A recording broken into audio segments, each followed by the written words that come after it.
A Little More Northanger Parks by Sarah Marks.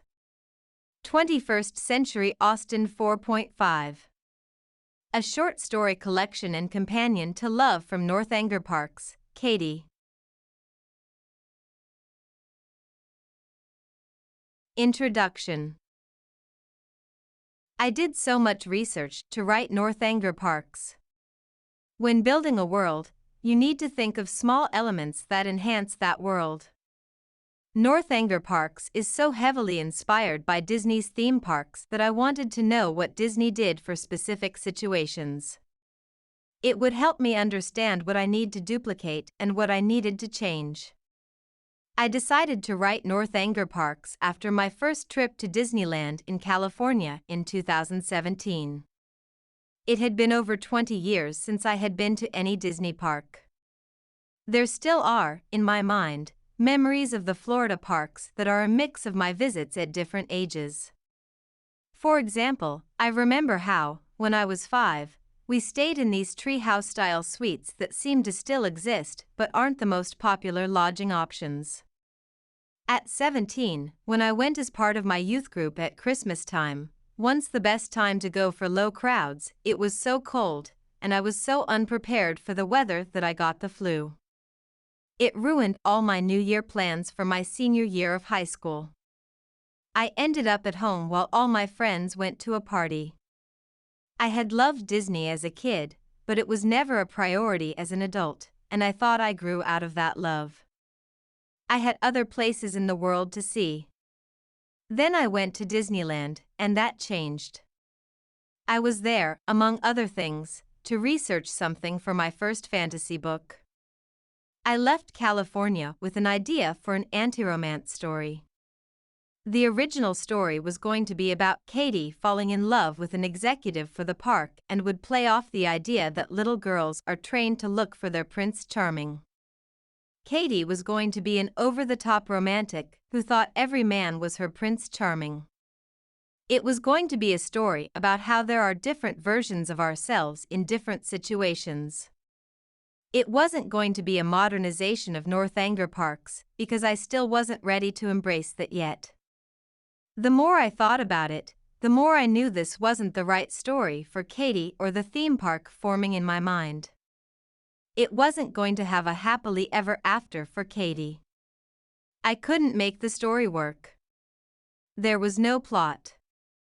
Then a spark of an idea came to me after watching so many YouTube videos by Disney fans. Ethan was not fully formed in my mind until a trip to Orlando for 3 days in Disney World in 2018. I planned the details of that trip to learn what I needed to make this world better. I did a behind-the-scenes tour, did a character meal, and stayed late in the park for a Halloween event. Instead of hearing Katie in my head, as I walked around the park, I heard Ethan talking to me about how incredible the park's history was.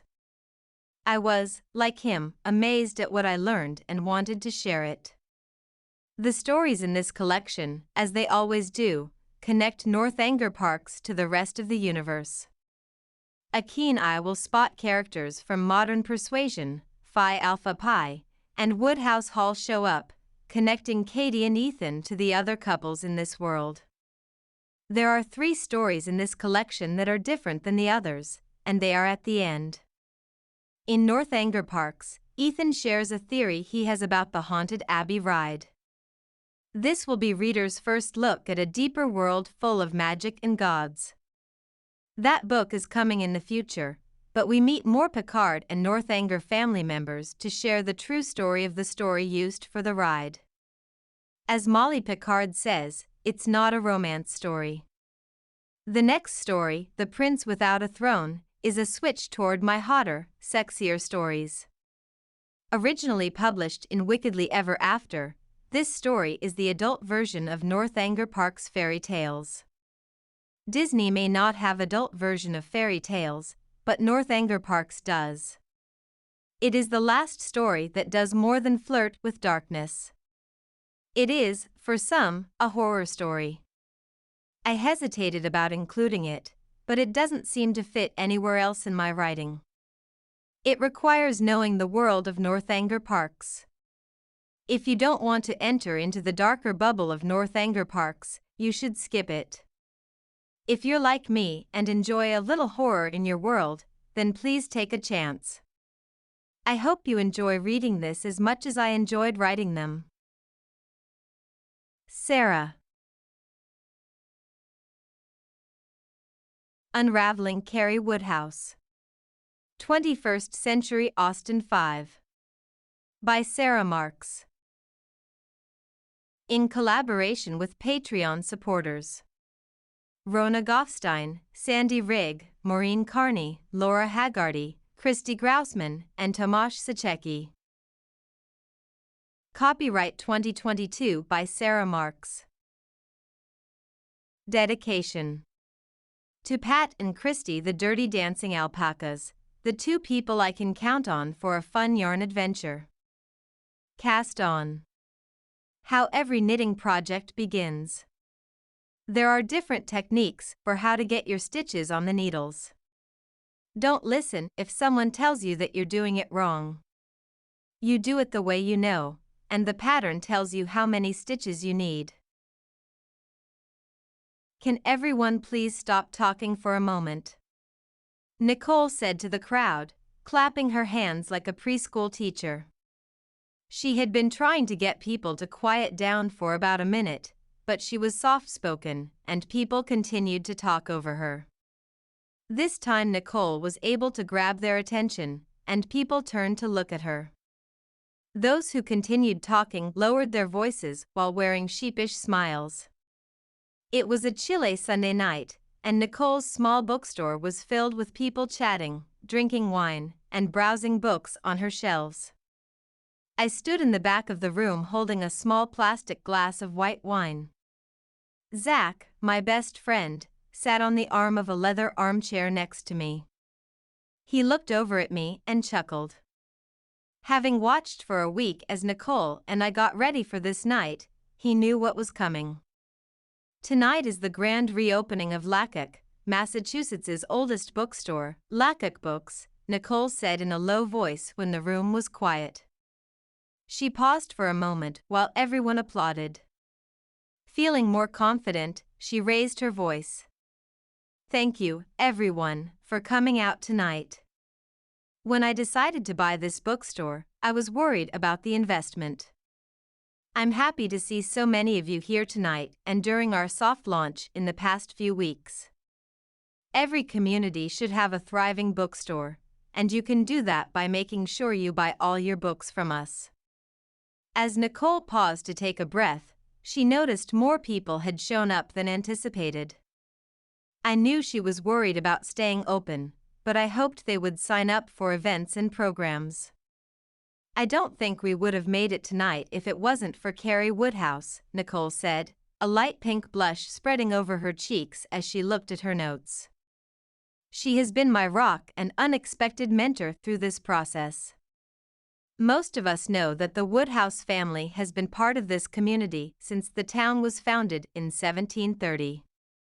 Their yarn company put us on the map and continues to be a big draw for tourism. Hopefully, Lackack Books can help bring even more vibrancy to our local downtown and show all our visitors the wonderful things our town offers. She looked back at the paper in her hand before quickly looking up again. Oh, Nicole said as soon as she realized she had forgotten something. A big thank you to Doug from Donwell Liquor down the street. He provided the wine tonight, and if you go by before they close, you can get 10% off your purchase of what you enjoyed tonight. The audience all turned to the back of the room, where Doug stood by the alcohol table. He was handing out glasses of wine to people. He was tall and hard to miss, but he lifted his arm and waved to the group. I turned to Zach as everyone clapped, my smile getting wider. One night, over knitting and wine in my apartment, Doug, Nicole, and I had formed the plan for Nicole to buy the local bookstore, which was on the verge of going out of business. We wanted to create a bubble of supportive businesses in downtown Lackack to do more collaborations and grow our businesses. At the time, Zach dismissed it, but now he admitted that his cafe, which was in my yarn store, would benefit from this plan. "You're insufferable," Zach whispered without looking at me. The smile across his face and low laughter made me feel like I was on top of the world. "Carrie, can you come up here?" Nicole said, reaching out her hand in my direction. I turned to quickly look at Zach as I walked to Nicole. I could see his pursed lips as he fought his desire to laugh, and I knew his irritation was a lie. "He adores me." "Thank you, Nicole," I said, squeezing Nicole's hand once I stood next to my friend. "I'm thrilled to see so many people here. This is such a supportive community." Lackack Books has been at the heart of it for generations, and when Nicole had the idea to buy it, I knew she would make this the bookstore our community wants and needs. I picked up a book from a stack next to where I was standing. I knew the book because I was already reading it. Every so often, I came over and quietly read. Nicole and I had dubbed it the Silent Book Club. She suggested a new book each month, and a few of us would read it together. We'd never discussed it at a meeting because, like many book clubs, we were happy drinking wine and catching up with each other. I smiled, thinking about it. Personally, I added, showing people the book's cover, "I love coming here to talk books and quietly read during the Silent Book Club. I hope to see more of you here in the future." For other local business owners, if you're ever looking for advice on running a business downtown, I think Nicole and I will be happy to help and collaborate with you. I turned to Nicole, who was bright red and shaking her head. "Well," I continued with a giggle, understanding Nicole's reluctance, "I'll be happy to help." The room clapped again as I walked back to Zach, who put his arm around my shoulders. "That was great, but you really need to work on humble." I laughed with him and wrapped my arm around his waist, enjoying his pride. "I see Amelia," I said when I saw the younger woman's blonde curls in the crowd. I gave Zach a kiss on the cheek before waving her down.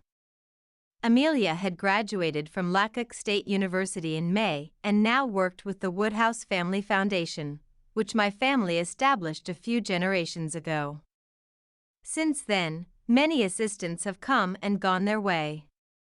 I had a marvelous feeling about her when I met her a couple of years ago while she was fighting to save my family's dorm at the local university. Her cheerful personality was just too contagious. James, my brother-in-law, had hired her before she had even graduated. Amelia wasn't alone, but I didn't recognize the woman she was with. "Carrie, Lisa is the new director for the Hartfield Community Center," Amelia said after kissing me on the cheek. Her background is in sociology. She researched women's work and, like knitting. I smiled, raising an eyebrow as I looked over Lisa, who had stick-straight strawberry blonde hair, light brown eyes, and freckled skin. "I didn't realize you had hired someone," I said. "Welcome to Lackack, and please feel free to visit the store anytime. I'd love to hear more about your research and your plans for the Hartfield Center." "I'm very interested in collaborating with the shop," Lisa said with a smile. "I have a few ideas and would love some feedback." I raised an eyebrow, impressed that she was ahead of me. "You should come by the shop tomorrow then. I bet your board members want quick action." Amelia laughed. Since she was the face of the Woodhouse Foundation, she was invited to sit on various trustee boards. The Hartfield Community Center had been awarded a grant from the foundation, so it would be a priority for Amelia. The rumor was that the Hartfield Center had lost most of its trustees and needed to fill those spots quickly. Lisa blushed. "I was hoping to convince you to take one of the empty spots as a local business owner." I pursed my lips as I thought about the offer. I had never been invited to help a nonprofit before, and my instinct was to agree. "Who else are you inviting?" I asked, hoping to get a better sense of the personalities. Lisa sighed as she thought about her list. Lois Fairfax from Lackack State is remaining on the board. Not that I would have asked her to leave. As president, Lois remained involved in all local education programs, especially those she felt met her university's mission. Since that included making higher education accessible to first-generation college students, the Hartfield Center was an essential part of her image. I was glad she insisted on remaining involved, and Lisa was not showing any irritation with it. I'd also like to find someone local who has gone through one of the center's career placement programs to sit on the board, Lisa added, sticking her finger up. This program had been designed a few decades ago as a job placement program for people not going into college, but I wasn't sure anyone in my circle had been part of it. Nobody comes to mind right away, but I'll think about that a bit. That would be great, Lisa said, her face lighting up. I'm going to need a lot of help connecting with the community, so I appreciate your time. I smiled and decided I liked her. It was clear that she needed help. It would be good for our community to rebuild the Hartfield Center so that the kids in town had something to do and a safe place to be every day. I was excited about being part of it, especially if it allowed me to get experience being a community leader. Lisa and I made plans for lunch tomorrow before I moved around the room again.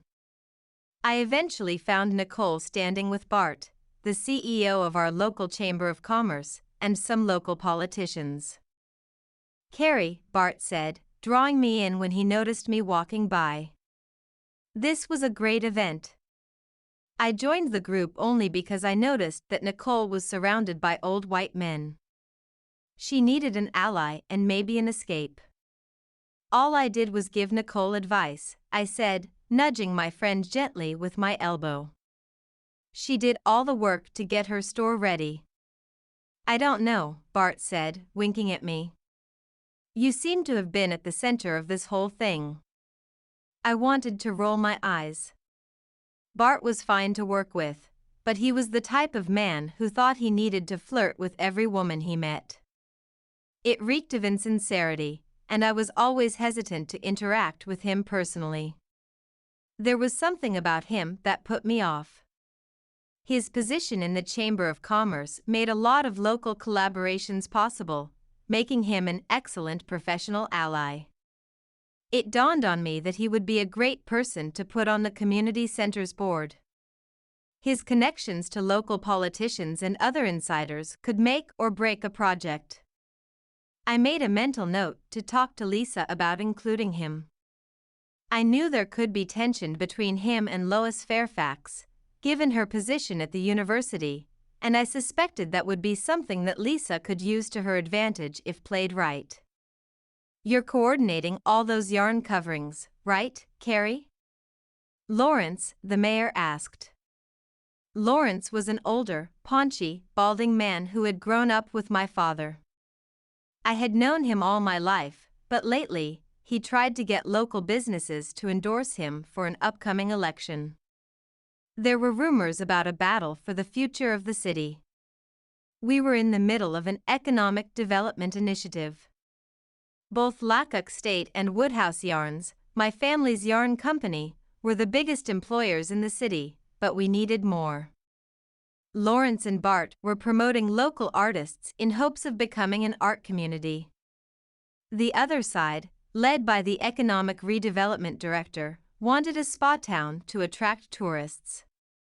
I thought we could do both and was trying to avoid taking sides. Those are yarn bombs, Nicole said, perking up at the mention of the project we had started in January. Lawrence and Bart both looked confused. We call it a yarn bomb, I said with a fake smile, because it looks like yarn exploded all over downtown.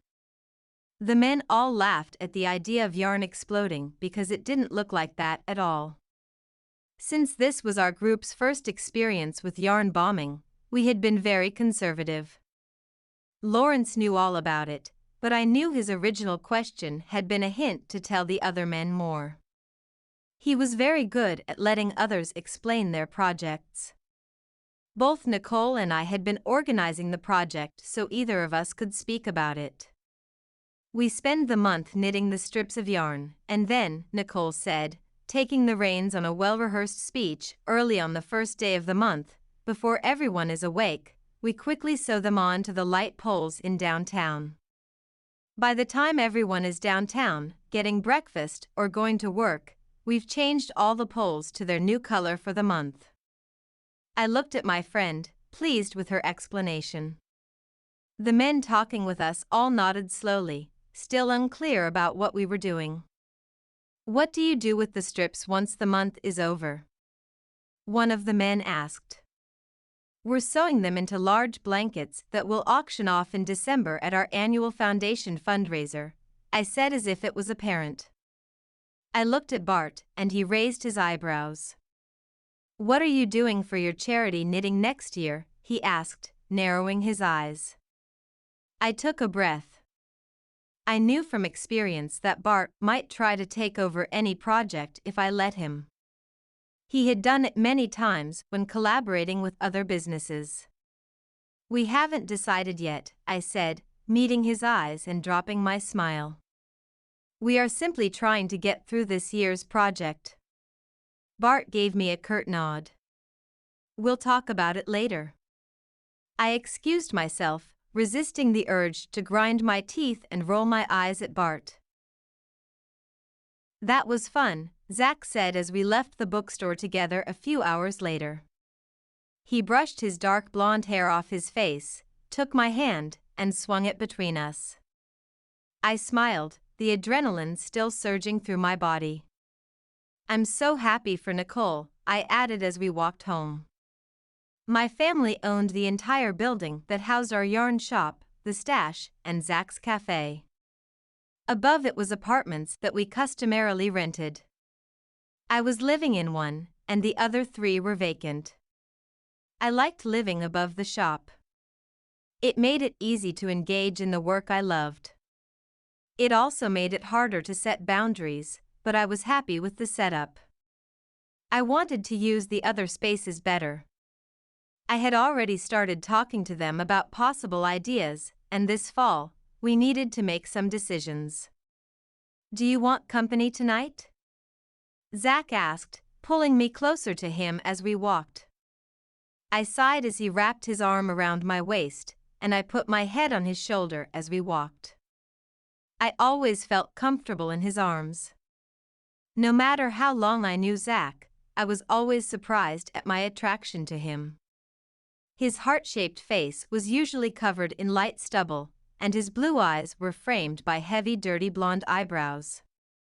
His smile often seemed like a smirk, but I knew that was only because he was self-conscious about his teeth, and I knew it was because he had been teased when we were kids.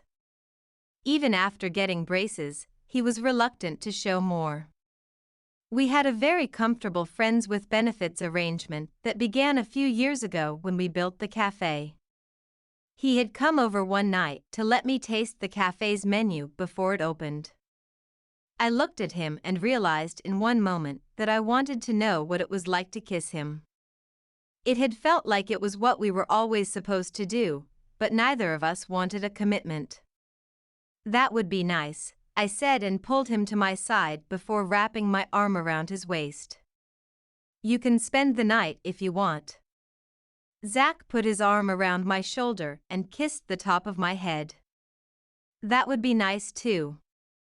We walked into my apartment, and as I put my stuff down, some ideas popped into my head. I quickly found my journal and picked up my pen. "No, no, no," Zach said and took the pen out of my hand.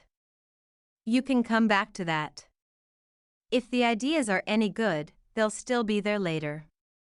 I started to protest, to insist I had an idea that needed to be written down, but when he kissed my neck, I felt my desire take over. I let him lead me to my bedroom, and with a giggle, I forgot about my idea. It wasn't until later, when I woke up in the middle of the night, that I remembered what I wanted to write down.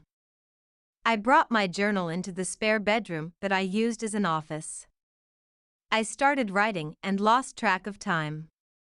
"What are you doing?"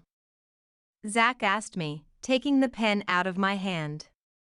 I hadn't realized I had been tapping it on the pages of my journal as I thought through my idea. "I have an idea about how I can collaborate with Lisa," I said, closing my journal and getting up. "Remember when we used to do those crafting classes at the Hartfield Center?" Zach took my hand and led me back to bed. I couldn't see his expression, but it was probably placating. "I think all the supplies are somewhere in the store, and I simply need to find them," I said before yawning. Zach silently pulled the covers up as we got back into bed and turned out the light again. I rolled onto my side into his arms before I fell asleep, thinking about the places where those supplies could be.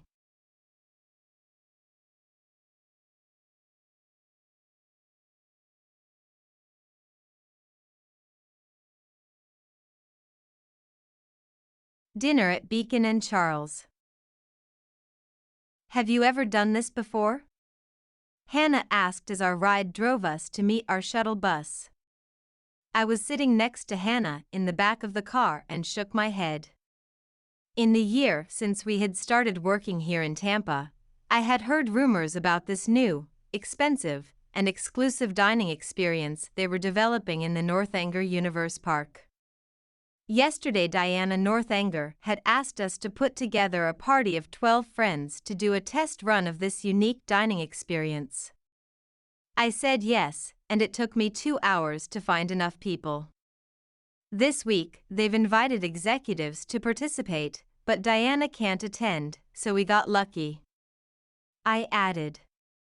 "How much would this cost?" Hannah asked Ethan, who was sitting in the front seat. "Should we tell Dad about this?"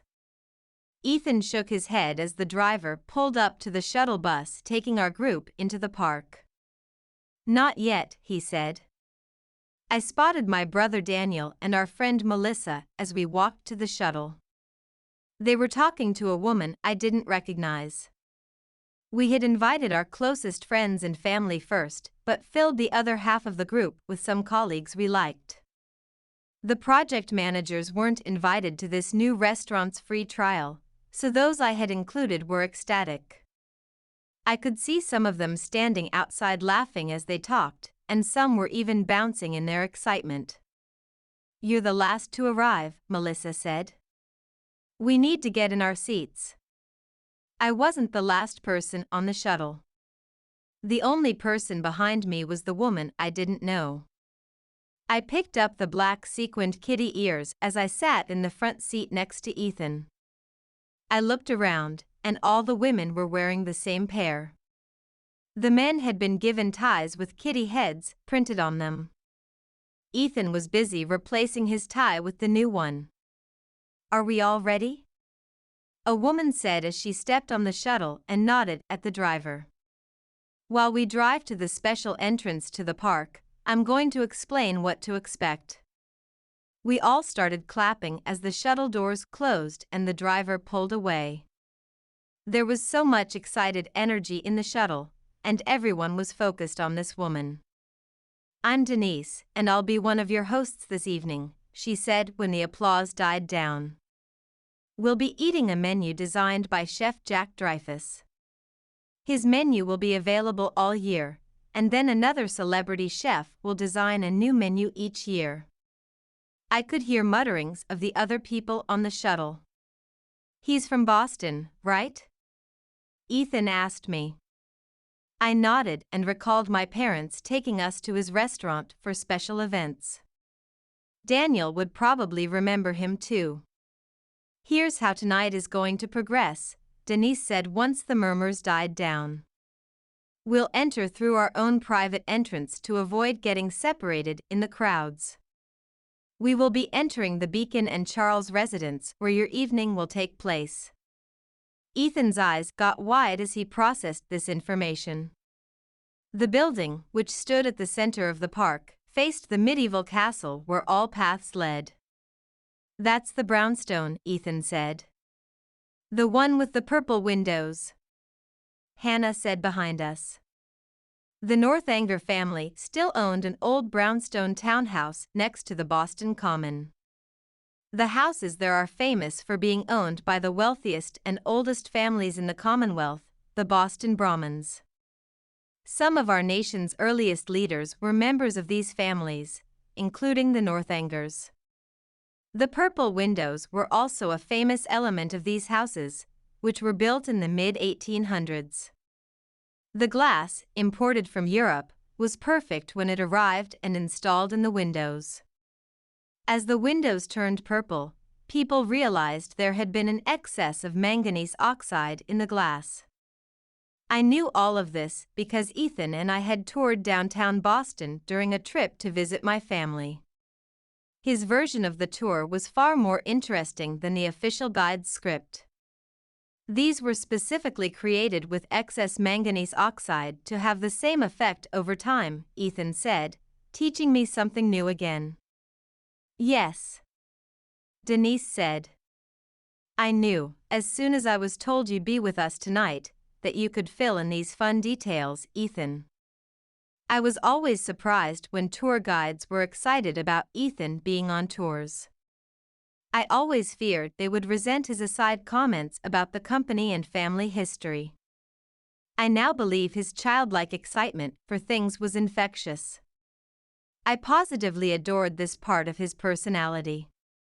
The Beacon and Charles building was inspired by the Northanger family's property in the Back Bay of Boston.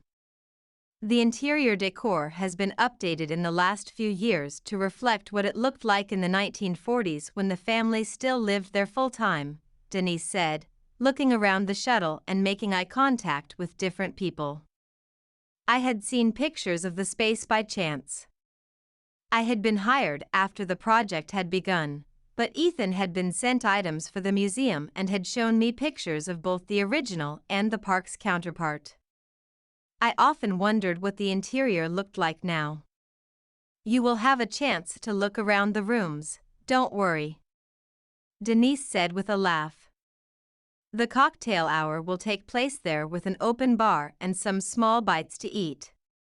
Katie and Ethan picked a few of these items already, and there will be a variety of items that include vegan, no dairy, and no gluten options. Diana had enjoyed telling me what was on the menu for the evening, especially the hors d'oeuvres. There would be caviar, which would be served with a variety of other things, including oysters. I had never tasted caviar before, but I love oysters. There would also be some less expensive options, including little potato pancakes, canapés, tranches, and puffy things. She had explained that Jack's menu was heavily inspired by French food with local produce and seafood. I was looking forward to trying everything. There will be other staff members there who will share details about the house when you arrive, Denise continued. The dining room for dinner is on the 3rd floor. We have an elevator for those who would like it. There were giggles, but I was glad it was mentioned. One of my colleagues used a cane to walk, and given how much we were going to drink, I suspected people would be safer in an elevator.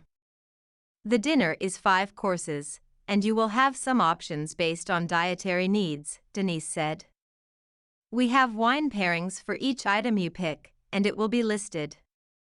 When the meal is over, you will be allowed to continue wandering, but we will serve dessert on the balcony so you can watch the evening's fireworks. You will then be able to stay in the park all night. This is part of the package, and rides will be open for you to enjoy. You will also be able to. Will there be food through the night? Someone asked from the back. We will give you a parting gift of snacks to get you through the morning, Denise said, nodding. Don't worry. Restaurants will open early in the morning for breakfast, and our shuttle will be available at 7 a.m. for you to take back to this lot. As Denise finished her introduction, the shuttle stopped at a nondescript door. We took all our stuff with us as we left, got off, and followed Denise through the door and into the park. "Would you put my tie in our bag?" Ethan asked me in a low voice. I took his tie, rolled it up, and slipped it into the tote I had brought with me so we could change into more comfortable shoes for the night. Our sneakers were there, as was a change of clothes if we needed them. I took his hand and gave it a squeeze as he kissed the top of my head and put his arm around my shoulders. For a moment, I wondered what he was carrying with him tonight that would fill his pockets. I was sure it was just his wallet and his phone. Everything else was in the bag. "The two of you are annoyingly adorable," Hannah said from behind us. Neither Ethan nor I acknowledged her comment. I knew she was being facetious, and I heard Daniel laugh in the background, confirming it. We only had to walk a few feet to the brownstone in the center of the park. People looked at us as the group walked up the stairs and into the building. I considered what I would think if I watched a group of people in fancy clothes walk into this building. If I didn't work for Northanger Parks, I would never know there was anything in these buildings. I would be curious. "You should try and highlight this as a unique thing to do in the parks," I whispered to Hannah as we walked through the door. "I already talked to Denise about it while we were waiting," Hannah said, tilting her head toward me. "I'm going to join one of the first groups of guests in a few weeks." I put up my hand for a sneaky high five. Hannah tapped her hand against mine. I liked when we were on the same page. "Would you like a gin, Ricky?" a waiting staff member asked. She was holding a tray of cocktails. Hannah and I toasted our glasses and walked into the main room. The style of the space looked formal but comfortable. The upholstery on the chairs and sofas looked expensive but inviting. There was a bar topped with a marble counter, and caviar trays were placed on it. I could see Ethan dipping a spoon into the bowl to try some. I had to giggle after he put some in his mouth and grimaced. Denise came up to talk to him, and it looked like he handed her something before she walked away. "Let's walk around," I said to him when he walked back over to me, smacking his lips to clear away the taste of the caviar. "As you walk around," Denise said, "look for buttons that tell you to push. Surprises are waiting for you. Please feel free to take pictures and post them on social media. Wi-Fi passwords and hashtags are printed around the house." Ethan raised his eyebrows and took my hand. I let him lead me around from room to room as we looked for these particular buttons. I found one in a massive bathroom that made the lights fade and light up the ceiling to reveal constellations of Northanger characters. Another made all the clocks in the house reveal shadows of famous characters behind the clock face while playing a song from the movie or show. Each bedroom was themed to a Northanger movie with items from the family's Boston home that had inspired Gilbert Northanger to start his animations. I always wondered how he came up with his original ideas, one of Daniel's colleagues said while in a room with us. I gave Ethan a nudge. "Most started as stories for his kids, made up from their toys," my boyfriend said, pointing out the original toy versions of Charlie the Cat and Willow the Unicorn. "They were the kids' toys?" someone else asked. Ethan and I nodded. "This space is part of the family's museums because they include items from Gilbert's home," Ethan said. I enjoyed seeing the stained glass embedded into windows and doors, some only visible when in the house. There was one of Queen Mob that I wished I could buy for my dream home. "No," Ethan said as he watched me step into a tub so I could get a better look at that same piece. I sighed and let him help me out of the tub again. We continued to walk around for over an hour, taking drinks and hors d'oeuvres as they were offered to us. We eventually made our way out to the second-floor balcony to see and wave to people in the park. I needed to sit down, the alcohol making me feel lightheaded. Daniel brought snacks over and sat down with us. "This place is amazing," he said, handing me a plate of veggies, bread, and cheese. "Diana had a great time developing this," I said after I swallowed some bread. Hannah walked out to the balcony soon after we did. "It's time to go up to dinner," she said as she gestured us into the house. She had a goofy smile on her face that made it clear she was already drunk too. Ethan took my hand and helped me as we walked up to the third-floor dining room. The room was a beautiful formal dining room. The wall was covered in paintings of Boston during the 1920s. Each person had an assigned seat, an envelope on top of the plate. Each envelope had been hand-lettered and sealed with wax that featured Willow, the unicorn's profile. I carefully removed the seal and opened an embroidered menu on thick cardstock. The menu was folded into thirds, and the middle panel was an illustration of the Boston Common swan boats. Each course had 3 options based on dietary restrictions and included wine or drink selections. Food came out quickly, with the drinks coming right after. I watched as people took pictures, including Hannah, who also made short videos explaining what she was eating. I was confident that her personal followers alone would generate plenty of business for this team. Ethan and I were more interested in enjoying the food. We let Hannah include us in her videos through the dinner. Ethan's presence on her personal social media profiles kept her followers happy. My presence didn't always have the same effect. The menu included expensive items like white and black truffles, Wagyu beef, foie gras, Iranian pistachios, and abalone. The produce was heavily influenced by local ingredients like asparagus and avocado.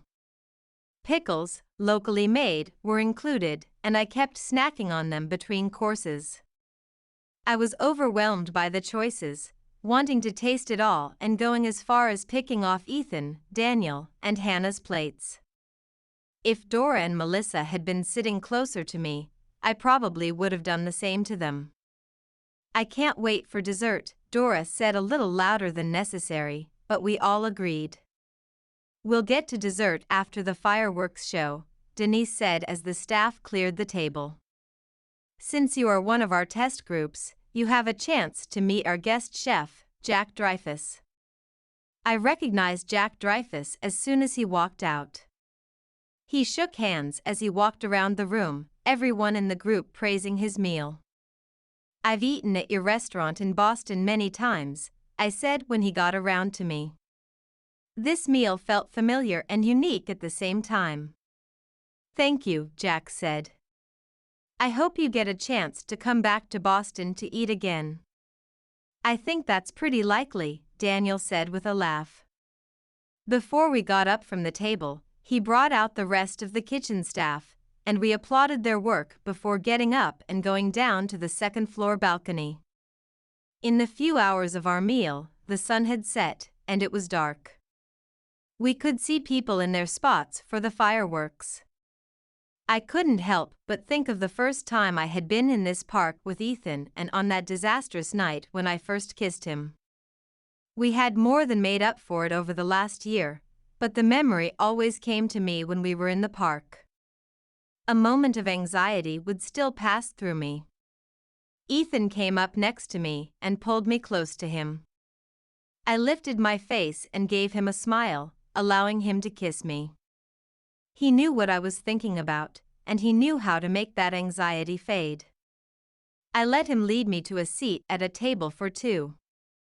"The fireworks will begin shortly," Denise said, the staff following her out with cocktails and our desserts.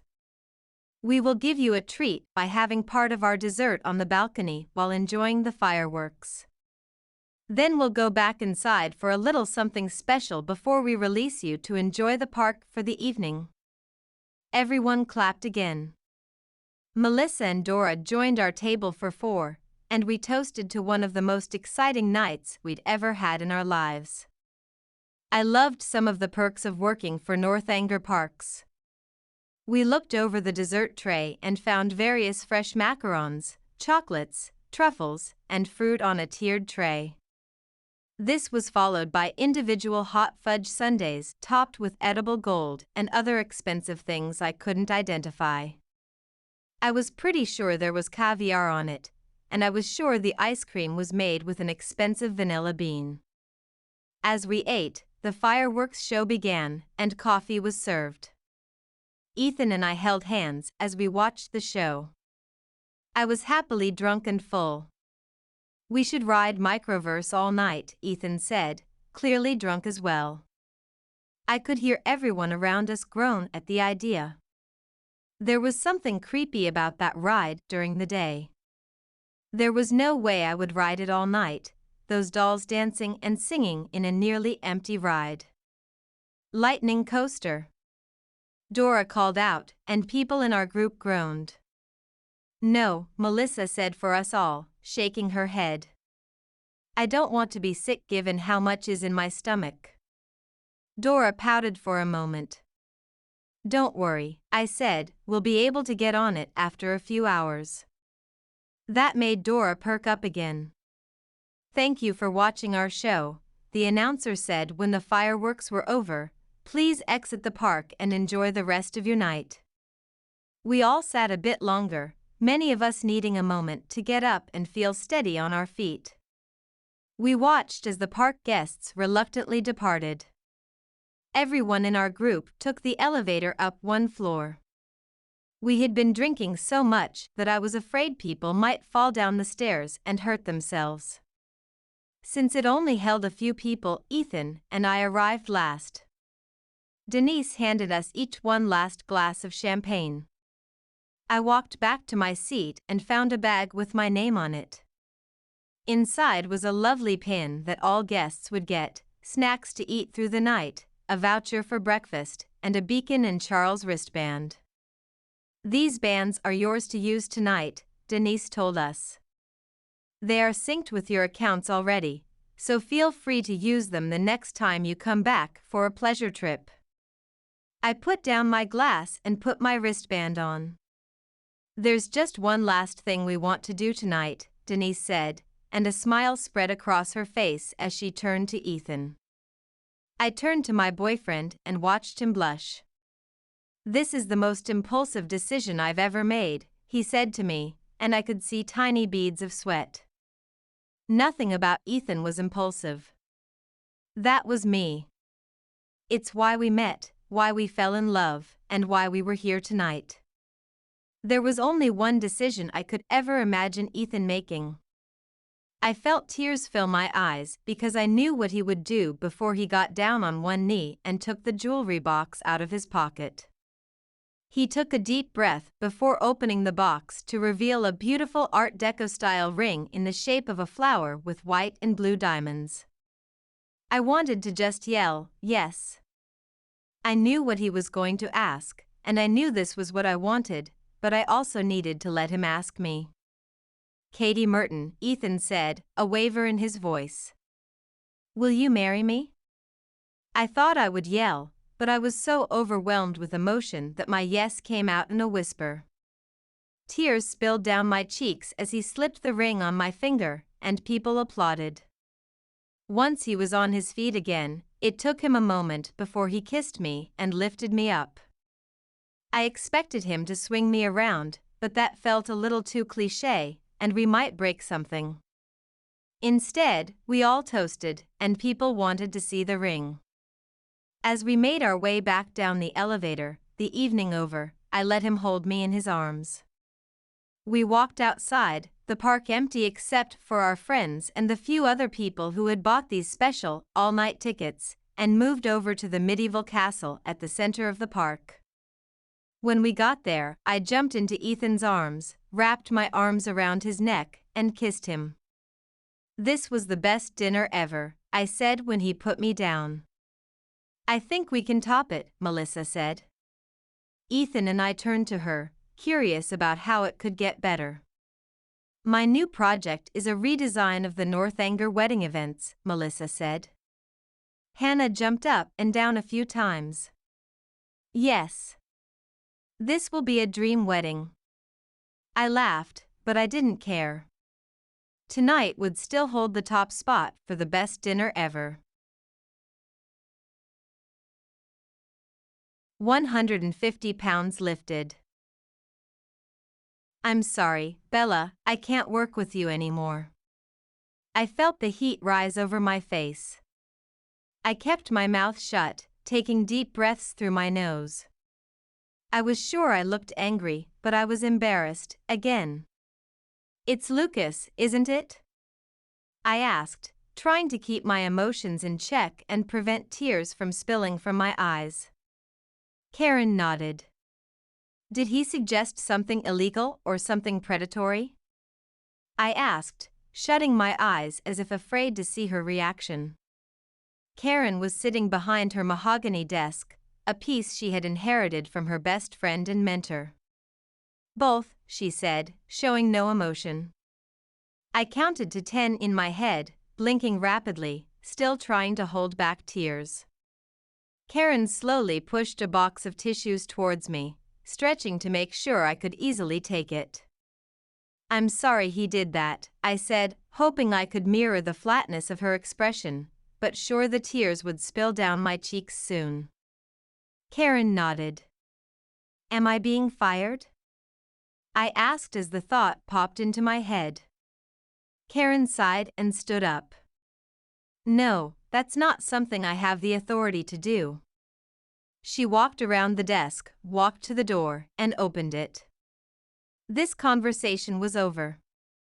Even though I had plenty of questions about what would happen to me now, I knew Karen was done, and there was no place for discussion. I had never been dismissed from anyone's presence before, but everything with Karen had been formal and rigid. I walked to the door, my head hanging in shame, but at least I hadn't cried. One more thing, Karen said in a whisper as I passed her. If you do want to keep your job, you should keep your brother away in the future. Maybe even cut him out of your life. He will destroy you. I sat at my desk, too distracted to work on the new author's debut novel's marketing plan. My emotions shifted between anger, embarrassment, and anxiety. As much as I was horrified that Karen suggested I cut him out of my life, Lucas had cost me another relationship with his scheming and inappropriate behavior. At a recent corporate weekend, I had seen my brother wandering around the CEO's Westchester home, chatting with my colleagues. He had targeted the executives, most of whom looked like they were trying to get away from him. When he found Karen, who literally looked down her nose at him, I knew this could only end in disaster. Karen was not the type of woman who would tolerate Lucas's misogyny and aggressive behavior. I hoped she would shut him down, and that would be the end of it. I had no idea he had proposed something beyond sex. I picked up my office phone and called Lucas. I knew the company was currently monitoring staff phones and email, and I wanted them to know I took them seriously and would do what I needed to keep my job. Hey, baby sis, he said, and I knew he was probably on my couch, in his underwear. You need to be out of my apartment by the time I get home, I said, trying to channel Karen's flat voice. What did I do? He said in a light voice, free from real worry. If I lose my job, I will never speak to you again. I don't know what you proposed, but I think it's going to get me fired from another job, I told him, feeling the rage bubble up. Relax, baby sis, was all Lucas said. I was appalled at his reaction. Years of repressed resentment were unlocked, and I slammed down my phone. These landline phones, even with internet connections, allowed the cathartic slamming of the phone. Do you need to talk? Rhonda, one of my colleagues, asked, holding a tissue out to me and reaching between our desks. Karen decided she can't mentor me anymore, I said, taking the tissue and wiping the tears that were trickling from my eyes. Let's go get lunch, Rhonda said and grabbed her purse. Rhonda had a penchant for office gossip, but I went with her. At this point, I was sure all the details were known around the office, and maybe I could learn something new from her. What happened? Rhonda asked when we sat down with our lunches in the cafeteria. My brother, again, I said, poking at the lettuce in my salad. She even suggested I could be fired for whatever he said to the executives. I had been thrilled when Karen, one of the publishing company executives, offered to mentor me. She could tell I was motivated to lead the marketing team, and I had the experience. Karen told me how those she mentored went on to great things, her favorite example being Emma Shaw, who had gone on to start her own publishing company with Karen's help. I was thrilled to have someone so important take me under her wing. It hadn't been an easy 6 months, but I had learned more than I expected about the company, promoting books, and working with authors. I had moved to the East Coast to start fresh without Lucas. After years of him costing me jobs with his inappropriate behavior, I needed to try something new. It was going well until he surprised me with a visit on the same weekend as a vital work retreat. I couldn't get out of it, even if I had wanted to. Karen was going to introduce me to some of the other executives, and my boss was going to let me pitch some ideas I had to market on social media. I tried to get rid of Lucas, but he came to my office and charmed his way into an invitation. Did he sexually harass Karen? Rhonda asked, leaning in as if we were sharing a secret. I nodded, but I didn't know the details. Rhonda shook her head, leaning back when I didn't share more. Terrible idea. Karen didn't suffer aggressive men. She quickly put them in their place, especially if they were younger than she was. Lucas wouldn't have hesitated to try to manipulate her sexually. He believed he was flattering her with the attention. His irritation with her, when he later argued that I should find a new job because she was trying to control and manipulate me, made sense now. She said he proposed something illegal, I added, wanting to figure out what it could have been. Rhonda's eyes got wide, and she stopped chewing before leaning in again. Whatever gossip was spreading, this was probably new information and exactly what she was hoping for. He's done this before, I said, resigning myself to being office gossip. The Northanger Company has banned him from the parks, studios, and executive offices for proposing something illegal and unethical. Holy shit, Rhonda said after swallowing. How do you offend a company that much? I didn't want to share the entire story of how he had manipulated my ex-fiancé Daniel, manipulated me into sleeping with someone he was trying to make a deal with, gotten fired from one job, and then proposed a stolen app to the company. That had been the lowest point of my life. There were lost jobs and ruined relationships after that, but Northanger had been the worst. I had personally never recovered after that. Part of me was still angry at Daniel and his sister Katie for their role in the plan falling apart. Another part of me regretted what I had done to help my brother, which cost me everything. I rarely dated, not knowing if Lucas would come in and blow up another relationship just as I was getting everything I wanted from it. He may have stolen proprietary code from one company and is offering it to us, I told her, thinking back to what he did to Northanger. It may be useless now, but it could be corporate espionage. I had no idea what I was saying, but it felt right. Lucas often got revenge for being fired by taking software to other companies. He would target those I worked for, thinking I would be a valued employee. His entitlement was so high, it was delusional. I wish I had seen that when I was dating Daniel. What are you going to do? Rhonda asked. I shrugged, worried that I would have to cut my only brother out of my life and afraid it would destroy my parents as a result. Was my career that important to me? Was another personal relationship worth it to me? I suddenly thought of the guy I had just started dating and had a moment of fear. I really liked him and feared Lucas would ruin that for me if given a chance. Once I had put Lucas before Daniel and followed my brother down a path that had ruined everything. I was sure I could make the same mistake again if I refused to enforce boundaries with Lucas. It took me days to figure it out. I focused on work, doing my best to apologize to my boss and show her how important this job was to me. She told me I was on probation. It was frustrating to suffer, again, for something Lucas did.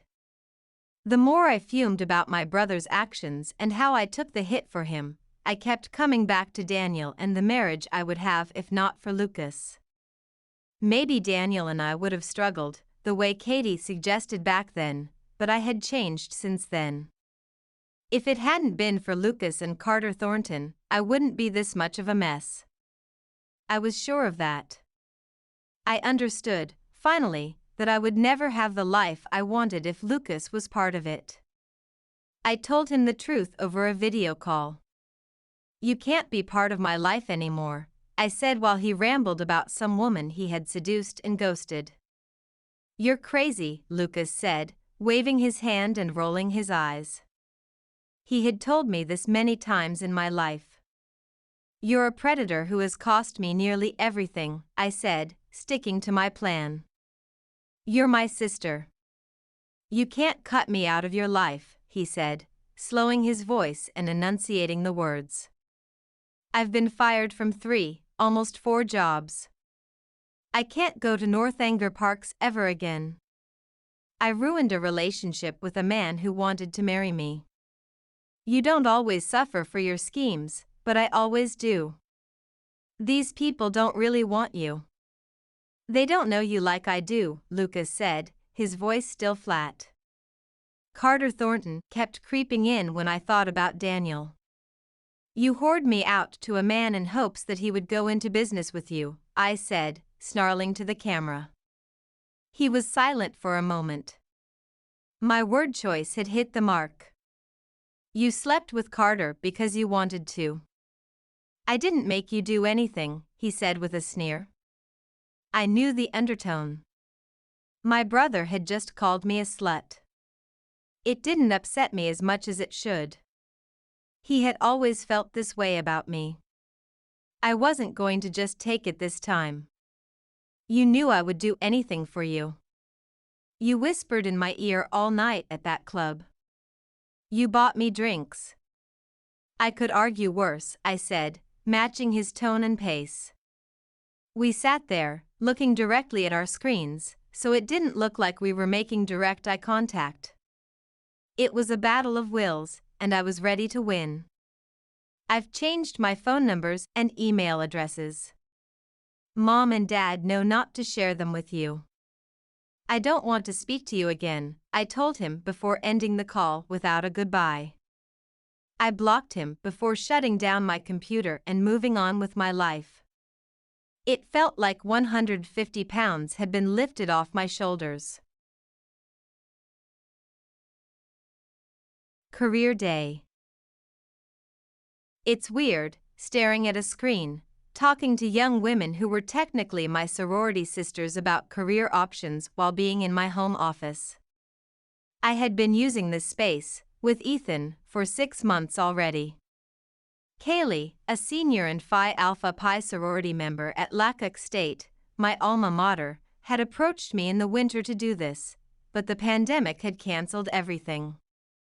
"I can't believe I fell in love with someone in a sorority," Ethan said as he played with the ring light.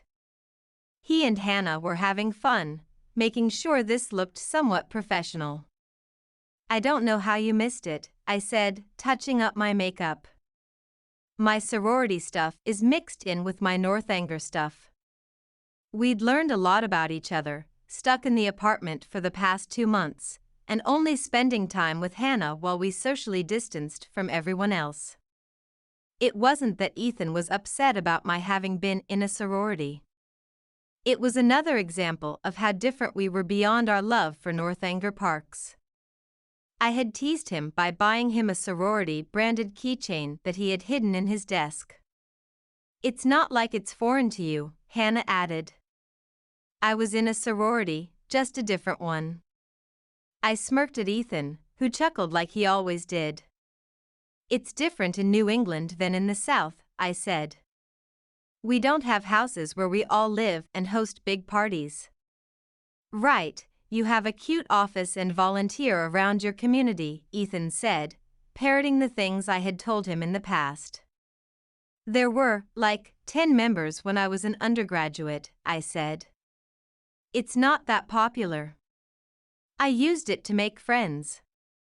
Ethan nodded while I looked at the screen again, making sure the background looked the way I wanted. Hannah thought I should have a balance of sorority and Northanger Parks items. I made sure to put a picture in the background of Ethan and me in the parks. I knew my audience, and my boyfriend's YouTube celebrity status had come up in planning discussions. He wasn't going to sit in the room while I spoke. He had his own work to do. Hannah was going to stay to help with any tech problems. I wanted to give them kitty ears when I planned to speak at the school, I told Hannah once Ethan left. You could mail them to the office, she suggested, adjusting the position of my camera again. Nobody's on campus to pick them up. Maybe I will if they go back to campus in the fall, I said with a small sigh. It's not often that we have a claim to fame. Kaylee, the president of Lackawanna State's chapter, said to the 10 other women on the screen. Many members will go on to do important work as teachers, nurses, or working for tech companies changing the world. Katie is the only one who works for one of the world's largest conglomerates on an executive path.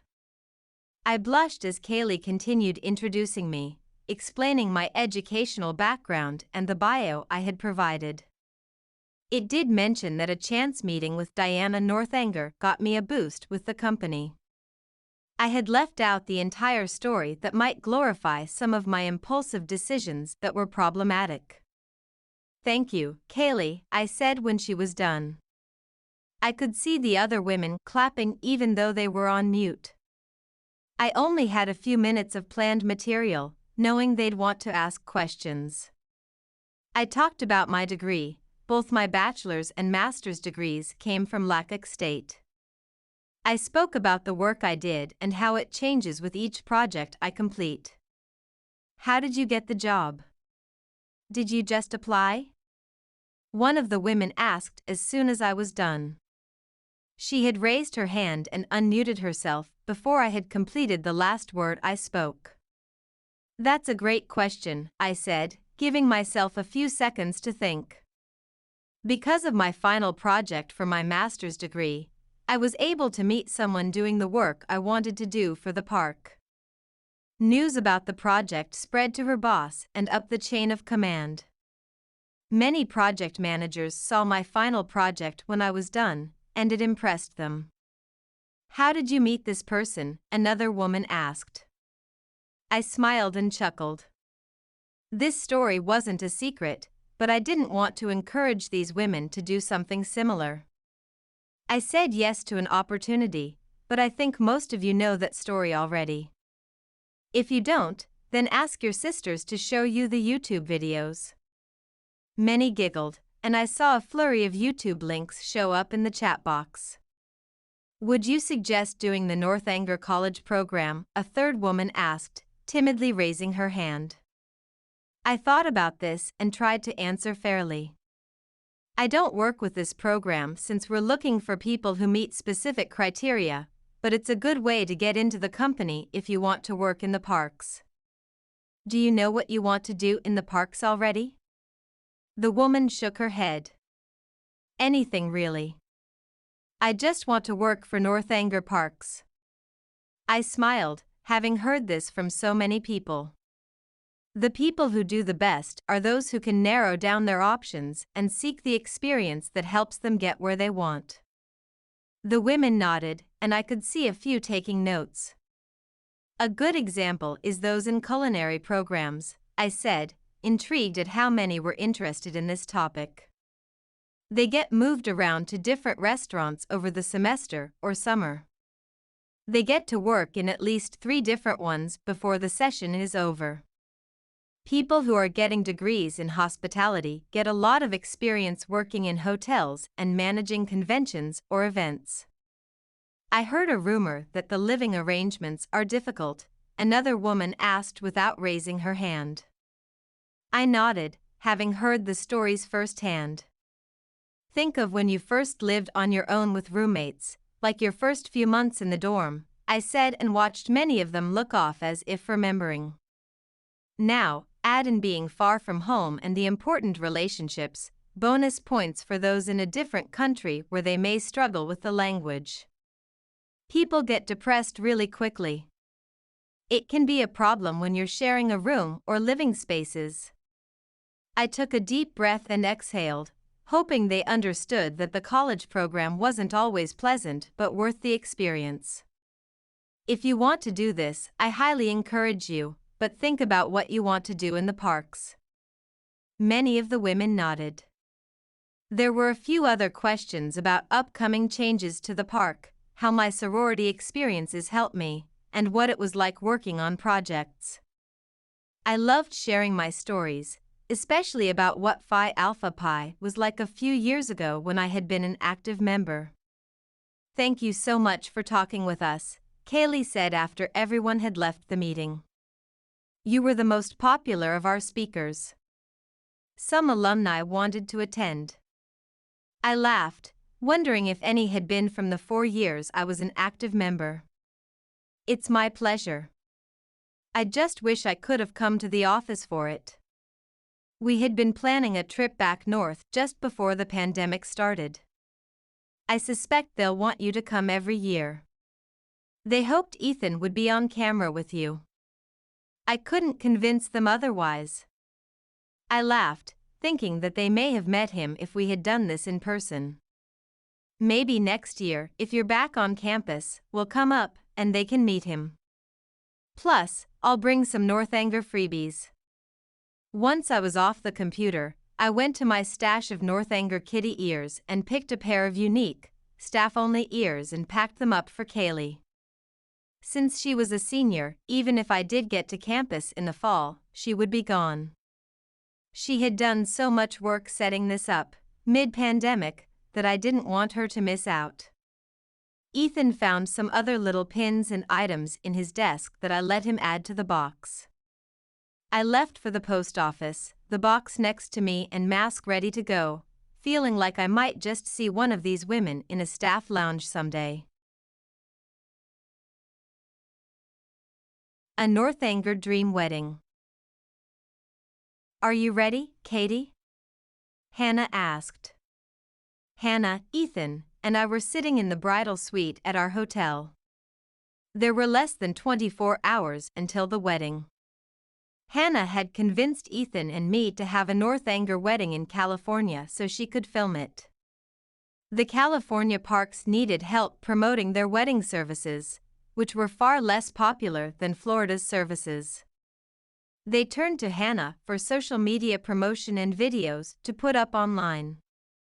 We had spent months working with our wedding planner, nearly entirely online, to plan a small but ridiculously expensive wedding. Now Ethan and I were sitting with Hannah so she could interview us about the planning process. In exchange for the free, top-of-the-line wedding package, we had to do these interviews, and our wedding video would be used in the upcoming promotions. We were surrounded by the gifts sent to us by the park, the planner I had used and helped design for future brides to use, and so many fake gift boxes. I nodded to my friend and soon-to-be sister-in-law before turning to Ethan.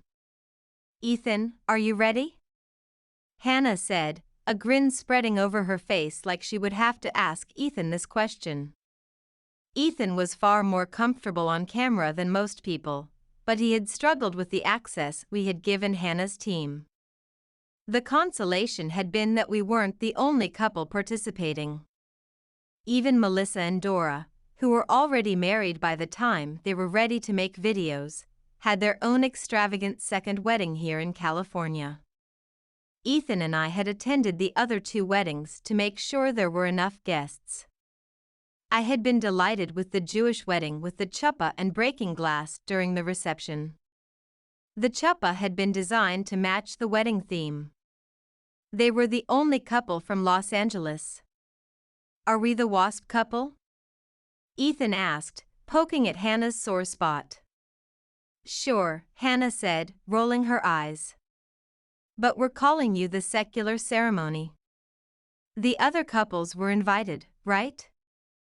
I asked, not wanting to leave out the little group of friends we had created as we planned these weddings. Yes, Hannah said, and I knew I should focus. I smiled at Hannah and let her start the interview. Ethan and I talked for an hour, sharing the story about how we had first met in the California parks, giving the public-friendly version of what happened. My mistake in Florida was scrubbed away, the official line being that we had to return to real life. But, as the family-friendly version goes, our careers brought us back together in Florida. We talked about wanting to get married in California because it was where we'd met. It was a lovely romantic story that wasn't entirely a lie. I would have picked a quiet ceremony back home in New England for my wedding. What theme did you pick for the wedding? Hannah asked, looking down at her list of questions. You couldn't see her on the video, which made her more casual in interacting with us. We couldn't pick one theme, I said with a nervous giggle. Everything we've been through was too big for us to pick one. I think the theme is the parks themselves, more than any movie or character, Ethan said, smiling and nodding. We love the rides, the festival events, the food, and the people we meet along the way.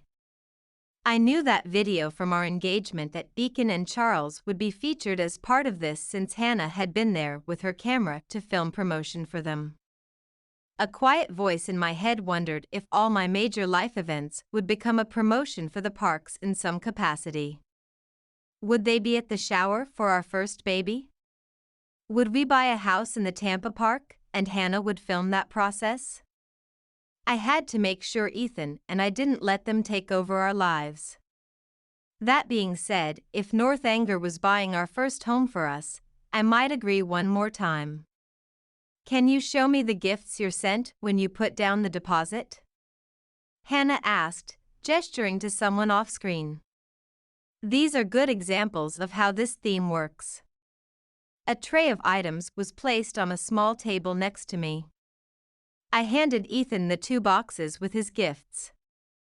They send the groom 2 items and the bride 2 different ones, Ethan said as he opened one of the boxes.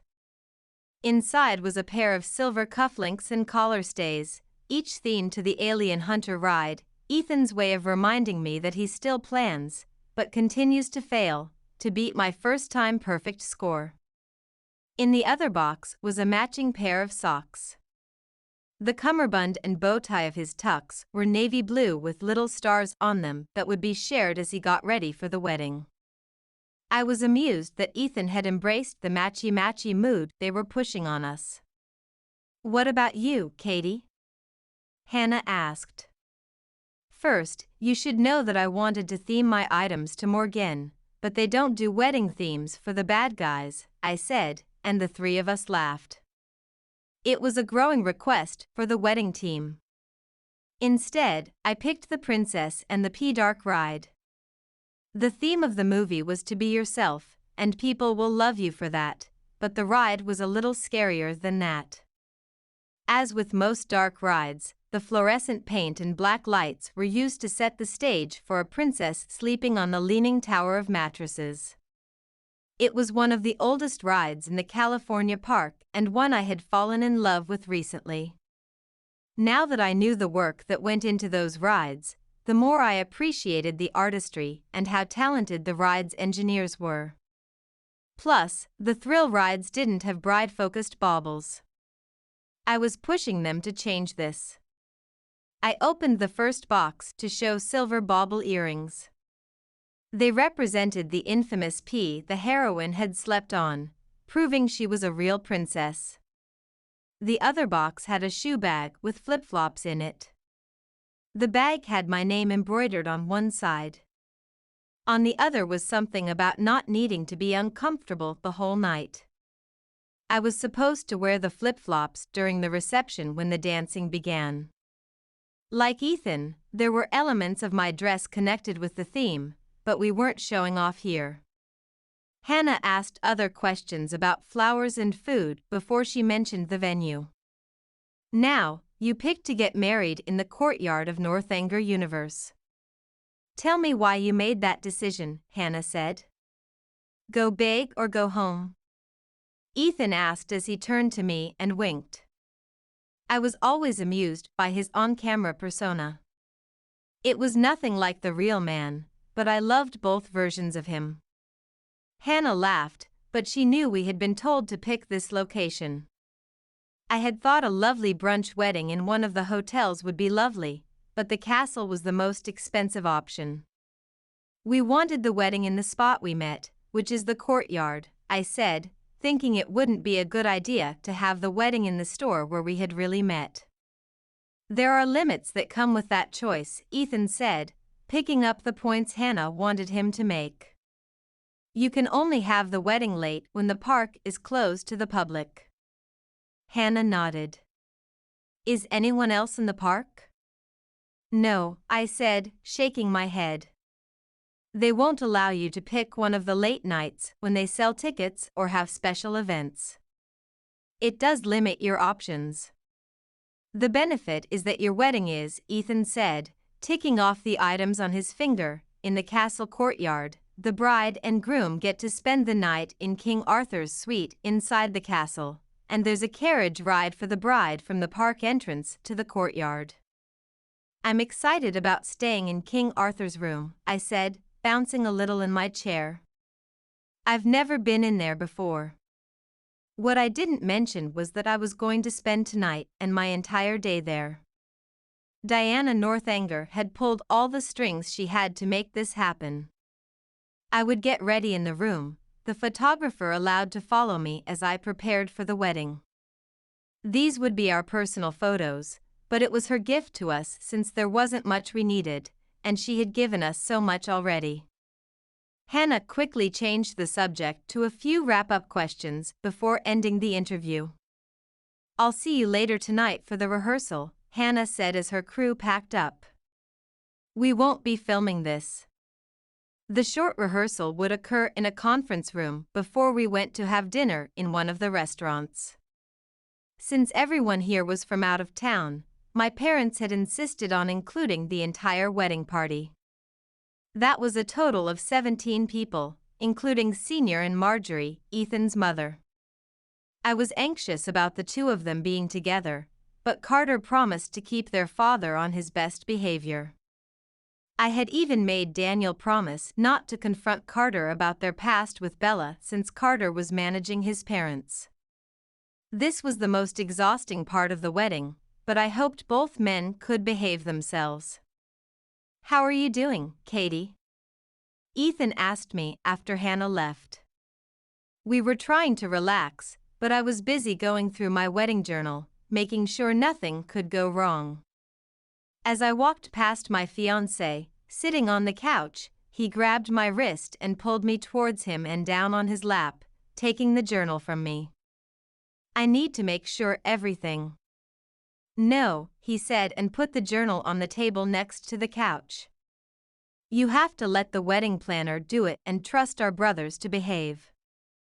But your parents are adults who have managed to not kill each other, he said and pulled me into a hug. I leaned into him, sliding off his lap to sit next to him. I don't know how to relax right now, I said as he kissed the top of my head. I have a few ideas, but I'm not sure we have the time, he said, and I could feel the vibration of his chuckle in his chest. I looked at the clock on the wall. I don't know. We should be fine, I said and kissed Ethan's neck. Who will take you to the castle? My mother asked. I was standing at the hotel's back entrance with her and Aunt Terry.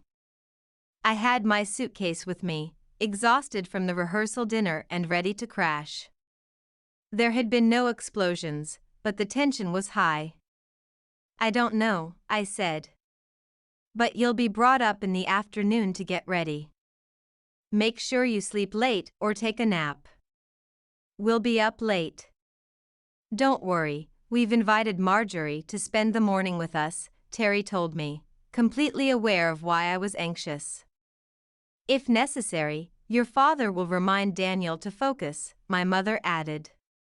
"Marjorie has promised Hannah she'll do the same with Carter." Terry looked off in the distance and squinted.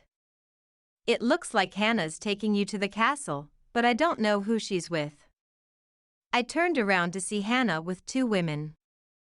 "Diana and Rhiannon," I said, wanting to bounce on the balls of my feet, but I was too tired.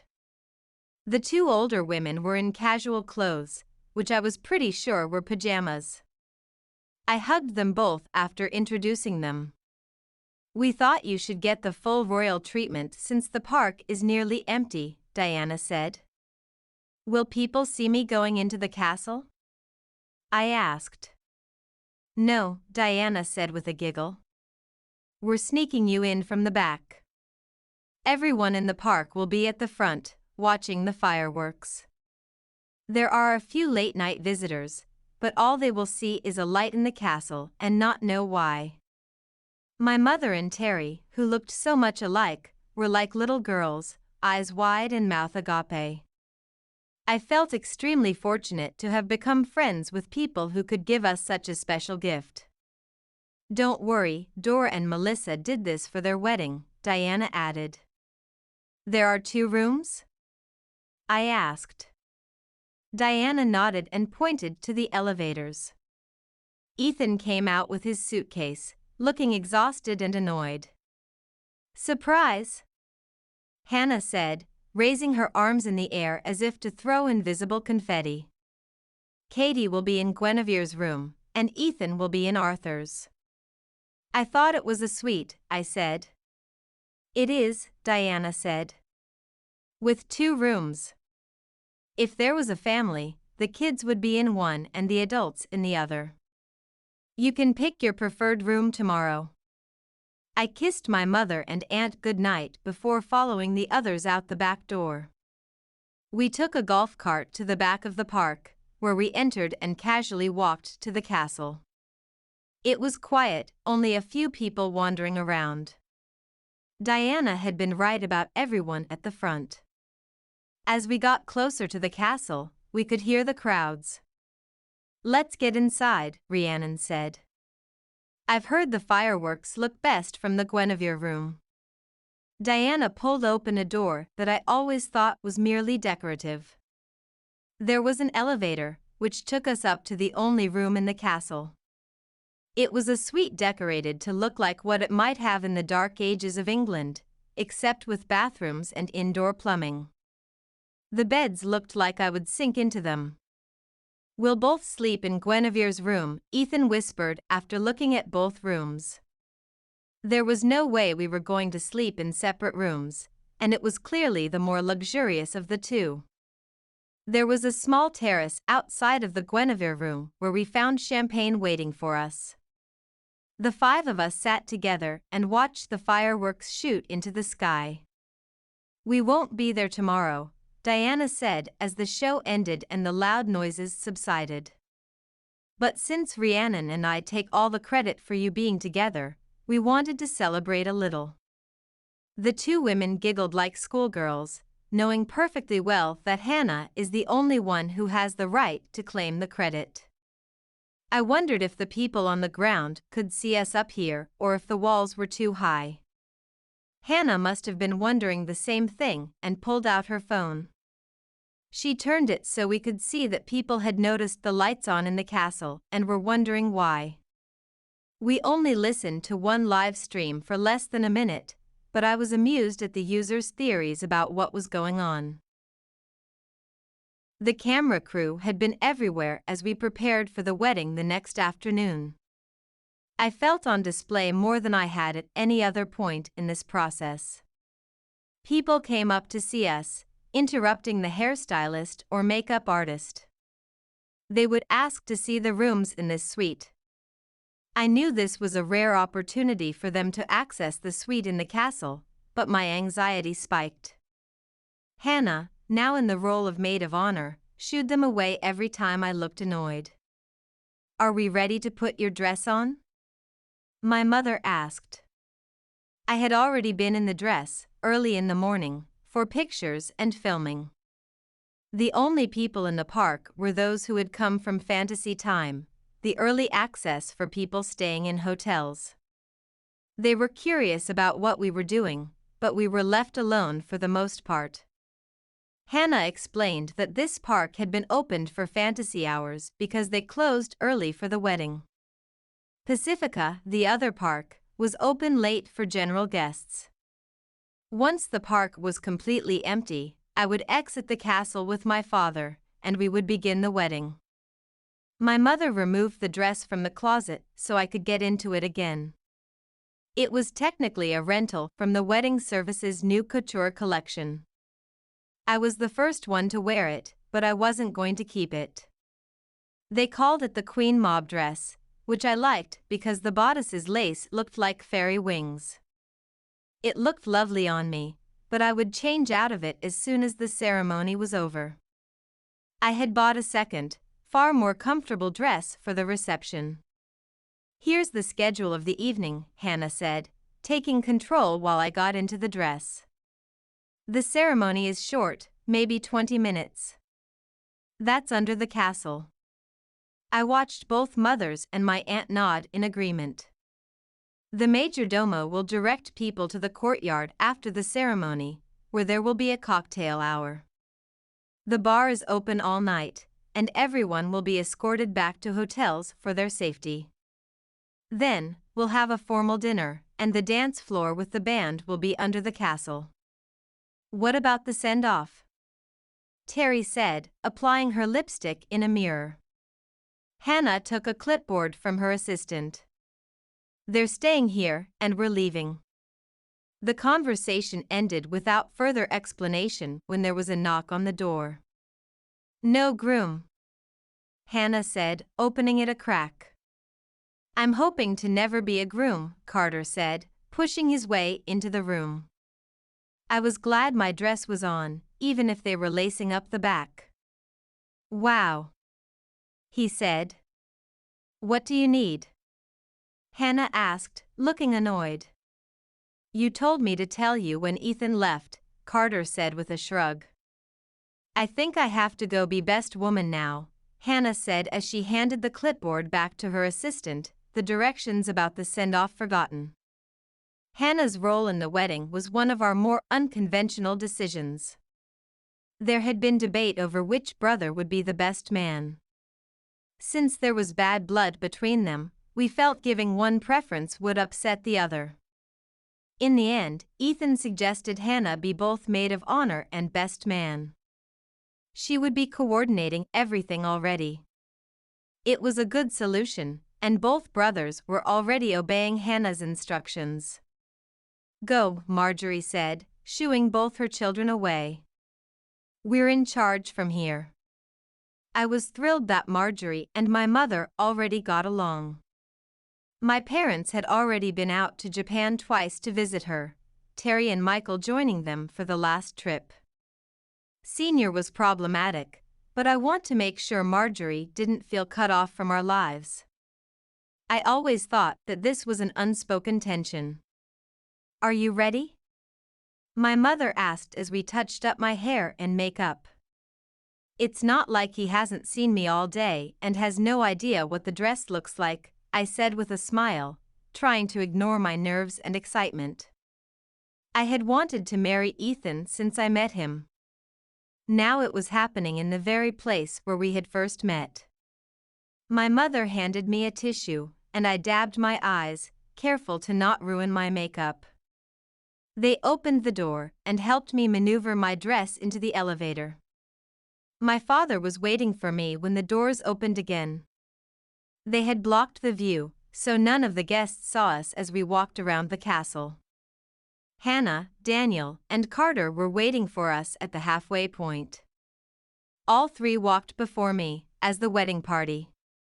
I heard the music playing as we got closer and, instead of a wedding march, the Swan Princess wedding song was played on a piano.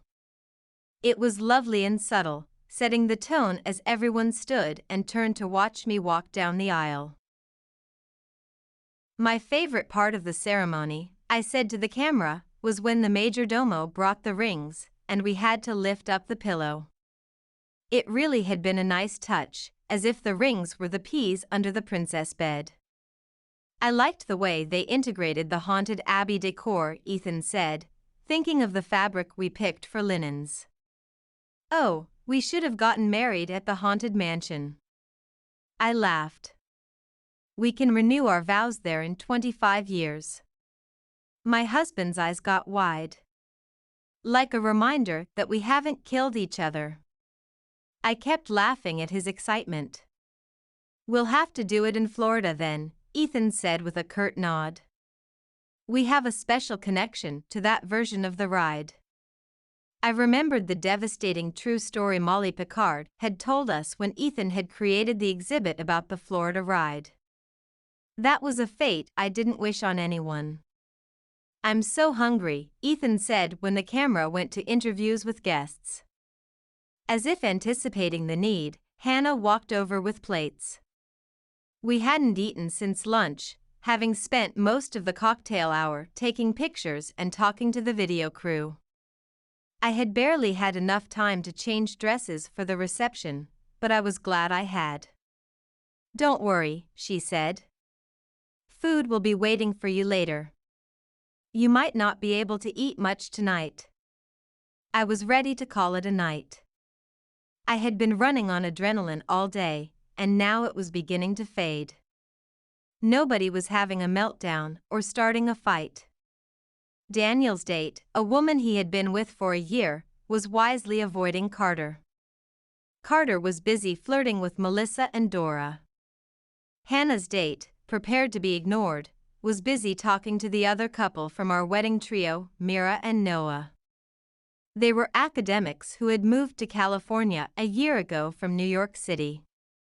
Ethan and Mira had bonded over a love of history. Noah was a botanist who had a secret passion for Northanger Parks. When we first met them, he talked to Ethan about why certain plants had been selected for each park. The majordomo announced that dinner was ready. I watched as everyone, wearing unique unicorn horns for the wedding, made their way to the table. We were eating at one large circular table so we could all eat together. They had done the seating plan based on the weird family dynamic, keeping Carter and Senior together and away from Marjorie and Daniel. We spent hours dancing before cutting the cake. We need a quick explanation about the cake for the video, Hannah reminded us. The crew was waiting behind her. Right, Ethan said, yawning. Katie really wanted chocolate on chocolate. I really wanted passion fruit. As usual, we complimented each other's choice. Perfect, Hannah said, and the crew walked away. I have an idea about the cake smash, Ethan whispered into my ear as we stood, ready to cut it. We'll take a shower up in the suite and wash it off together. I giggled. That sounds enticing, but I suspect I won't get that far. I'm ready to crash. Then you need the sugar, he said, as he sliced the knife into the cake and grinned. When do they remove us from the room tomorrow? Ethan asked as small bottles of bubbles were handed to everyone. What time is it now? I asked, yawning as Ethan looked at his watch. 3 a.m. We will be escorted to the hotel at 7 for a small brunch, and then we have a room there. We can go back to sleep. That sounds wonderful, he said as he wrapped his arms around me and laid his head on top of mine before closing his eyes and not opening them again. You need to keep your eyes open until we're in the suite, I reminded him, and he slowly lifted his head and released me. It's time to say goodnight to the bride, the groom, and Northanger Parks. The majordomo called, signaling the end of the evening. Everyone lined up and blew bubbles as we got on the elevator. When the doors opened again, we saw what had been prepared for our wedding night in the suite. The bed in the Guinevere room had been turned down, all the wedding prep cleaned up and put away, including my dress. Rose petals were scattered around the room, and the large tub was filled with bubbles. A bottle of champagne and 2 glasses waited for us. Our names were engraved in the glasses. There was a note sitting next to the bottle. We hope this was the best wedding in the universe. Thank you for letting us be part of it. As Ethan poured our drinks, I got out of my clothes and got in the tub. My husband wasn't far behind me. The true history of the haunted abbey. This isn't a romance story. It's a tragedy. That was the first thing Molly Picard said when she closed the door of Ethan's office. She was tall with auburn hair and light purple-blue eyes and looked strikingly like her Aunt Rhiannon, except with a softer disposition. She had come to the museum with Cole Northanger, her boyfriend, both carrying a cylinder case and an art case. As they walked in, I could see Ethan's eyes get wide like a kid expecting presents. I was focused on Cole with his dark curly hair and dark ringed blue eyes. He had dimples in both cheeks, something I noticed in all the Northanger men, at least the handful I had met since getting this job. Has anyone in the family ever told you about Eleanor and Verdell? Molly continued once we were all sitting at a table in the back staging areas. I turned to Ethan, who was shaking his head. If anyone had heard of these 2 people, it would be him. I shook my head too. Molly let out a laugh before going to grab paper from the printer and a pen. Doesn't Verdell mean green in French? I asked. Molly smiled at me as she sat down again. You're close, Katie. I watched as she drew a family tree, starting with these 2 names. As I watched her incorrectly spell Eleanor, I opened my mouth to correct her. No, she said, shaking her head. I assure you this is how her name is spelled. But that's a flower in Lord of the Rings, Ethan said, tapping a finger on the paper. Cole started laughing as the couple exchanged a glance. Diana Northanger, Cole's mother, had put Ethan in touch with the couple because Molly was the best person to help my fiancé build an exhibit about the haunted abbey in Northanger Parks, Tampa. I was here because I didn't want to miss the chance to confirm our theories. I remembered the evening Ethan and I had spent in a line, talking about this very magical Picard mystery. I didn't know what Eleanor and Verdell had to do with the house, but it was clearly important. Verdell is a name that means growing, Molly said. He and Eleanor are a story for another day, but they are the origins of the Picard family and were supposedly cursed to reincarnate until they die together. Who cursed them? I asked, unable to wait. Their daughter, Cole said, the smile dropping to a slight frown. Molly looked at him and rolled her eyes. It's true, but it's not the point. What's important is that they seem to reincarnate every few generations. When they do, they usually cause the family's plans to jump forward or change. Cole leaned forwards, resting his hands on the table. Side note, the Northanger family is also descended from them. They had 4 daughters and 1 son. The daughter who cursed them and their son basically brought magic to the UK. I looked at Ethan, half expecting the mere mention of magic to make him shake with excitement. He wasn't, but his eyes were wide, and he was entranced. Molly was busy writing out the branches of the family. I saw the names of past Picard women, most French, repeated down the list. She stopped when she wrote the name Margot and underlined the name. Next to it was another name, Simone. The story of the Sleeping Beauty is a Picard family story, Molly said, making eye contact with Ethan, and underlined the name Aurora, higher up the list. Was she an Eleanor reincarnation? Ethan asked, and I heard a small waver in his voice. Molly only nodded. That is also a story for another day. Margot and Sebastian were reincarnations of Eleanor and Verdell and their third lifetime together. The Northanger family was given permission to use it specifically for the ride. I thought back to the ride's narrative and Ethan's theory, much already confirmed by Molly. The story had to do with Margot being lost in the woods around Sebastian's haunted chateau. He finds her, takes her in, and they fall in love before he learns she's a murderer. The ghosts drive Margot away when Sebastian rejects her. Ethan had told me his theory that they were immortal beings, eternally reincarnating. He believes that if they ever die happily together, the world will end. I'm the family expert on this story, Molly said with a smile. I've been looking for Sebastian's home in France since I was a child. He had a son with another woman. We thought that Lion may have inherited the house over his older sister, Sabine. It doesn't seem to have been the case since he died young and childless. Sebastian knew about Margot's child? I asked, having always assumed the opposite. Molly nodded and pulled out scanned reproductions of certificates in French. It happened after Margot died, she said, and pointed to dates on the documents. Sabine went to her father, and she looked enough like him to confirm it as true.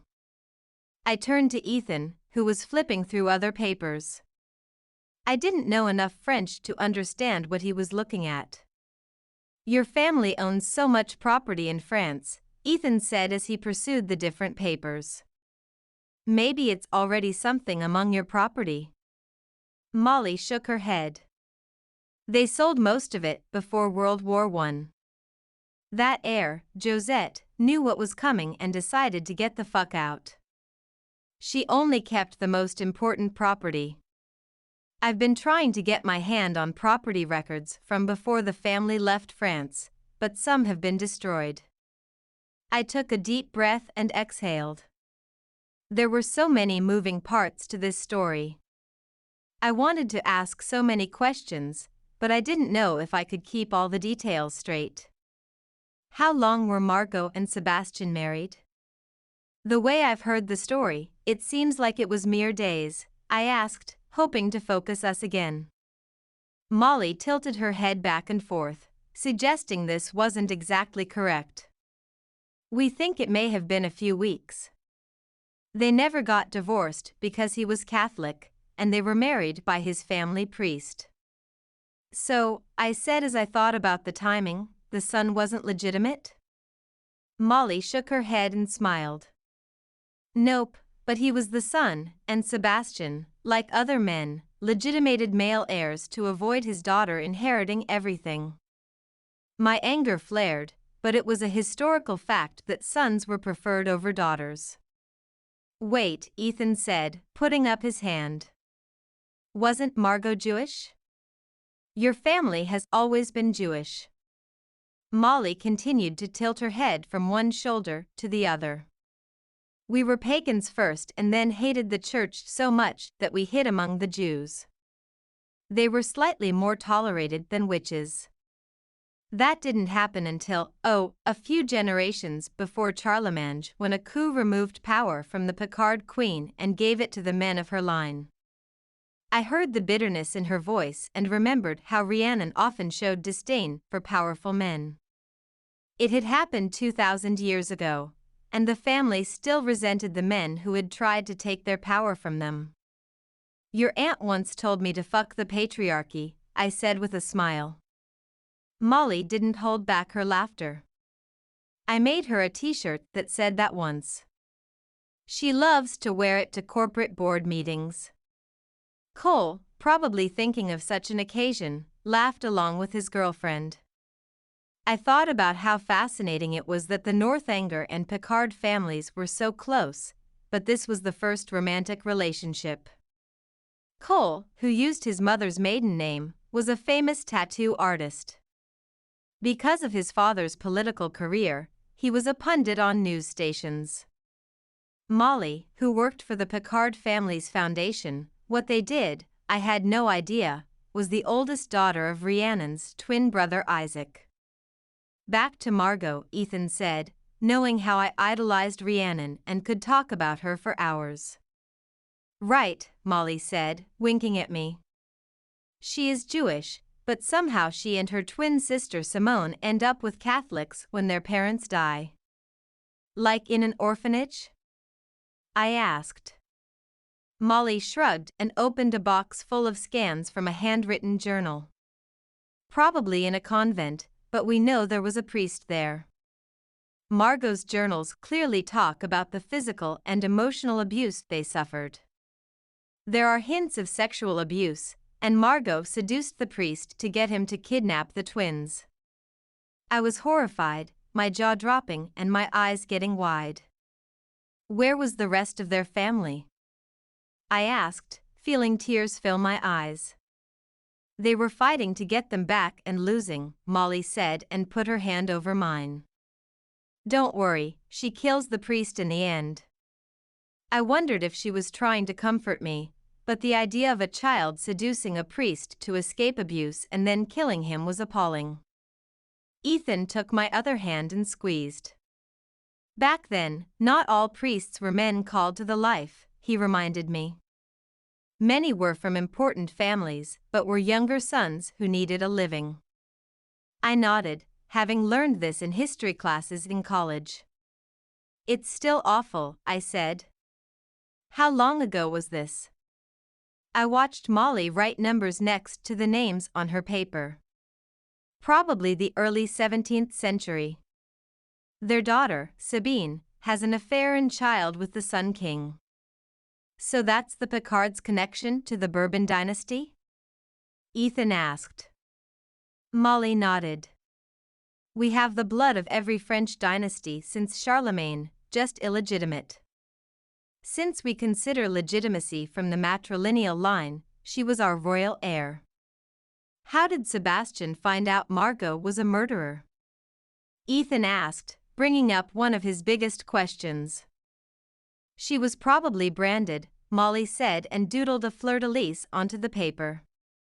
Maybe it was some letters, but she used magic to hide it. Years later, it would be Sebastian who would carry out her execution. I was shocked, again, at how nonchalant Molly was about this. She was right about this not being a romance story. Molly kept retracting the shapes on the paper, and I felt the tears fill my eyes. I wondered if she, like me, was thinking about the man next to her and the anger it would take to kill the love of your life. Cole put his hand on her back, and Molly eventually sighed as she put the pen down. When she looked up, I could see the tears in her eyes and heard the quiver in her sigh. Do they always kill each other? I asked, practically a whisper and thinking of Ethan's theory. Molly cleared her throat and wiped the tears from her eyes. Not every time, but they hurt each other so much that they die apart. So, the earth will never end? Ethan asked. Molly tilted her head and looked at him. Where did you hear that? She asked. Ethan's face got red. The internet. The smile returned to Molly's face. Humanity never got it right, she said, still smiling and shaking her head. The earth doesn't end because two eternal beings stop being assholes to each other, Cole said with a low chuckle. Hearing them say this made me realize how silly the theory was. I knew why Ethan believed it, especially hearing about how many elements were true, but this one element was far too fantastical. Have they ever had a happily ever after? I asked, hoping this entire story wasn't endless tragedy and trauma. Cole shook his head. Nobody gets a happily ever after, he said. Life doesn't work like that. My face fell. This was coming from a member of the Northanger family, who had built their company around happiness and happy endings. The disconnect was jarring, but I knew he was right. Even if all the odds are in your favor, happiness couldn't always be maintained. Molly gently smiled and leaned into Cole, who put his arm around her shoulders. Their story is a warning for little Picard girls, she said to me. The warning is to protect the family above everything else. Also, Cole quickly added, communication is critical, and you shouldn't manipulate information. Molly sat up and turned to face him, a dubious look on her face. I knew their history since it had played out in the public eye. Their on-again off-again relationship had imploded once because he had refused to communicate anything. There had been rants on social media, Molly had ended their professional partnership, and it took a year for them to even speak to each other.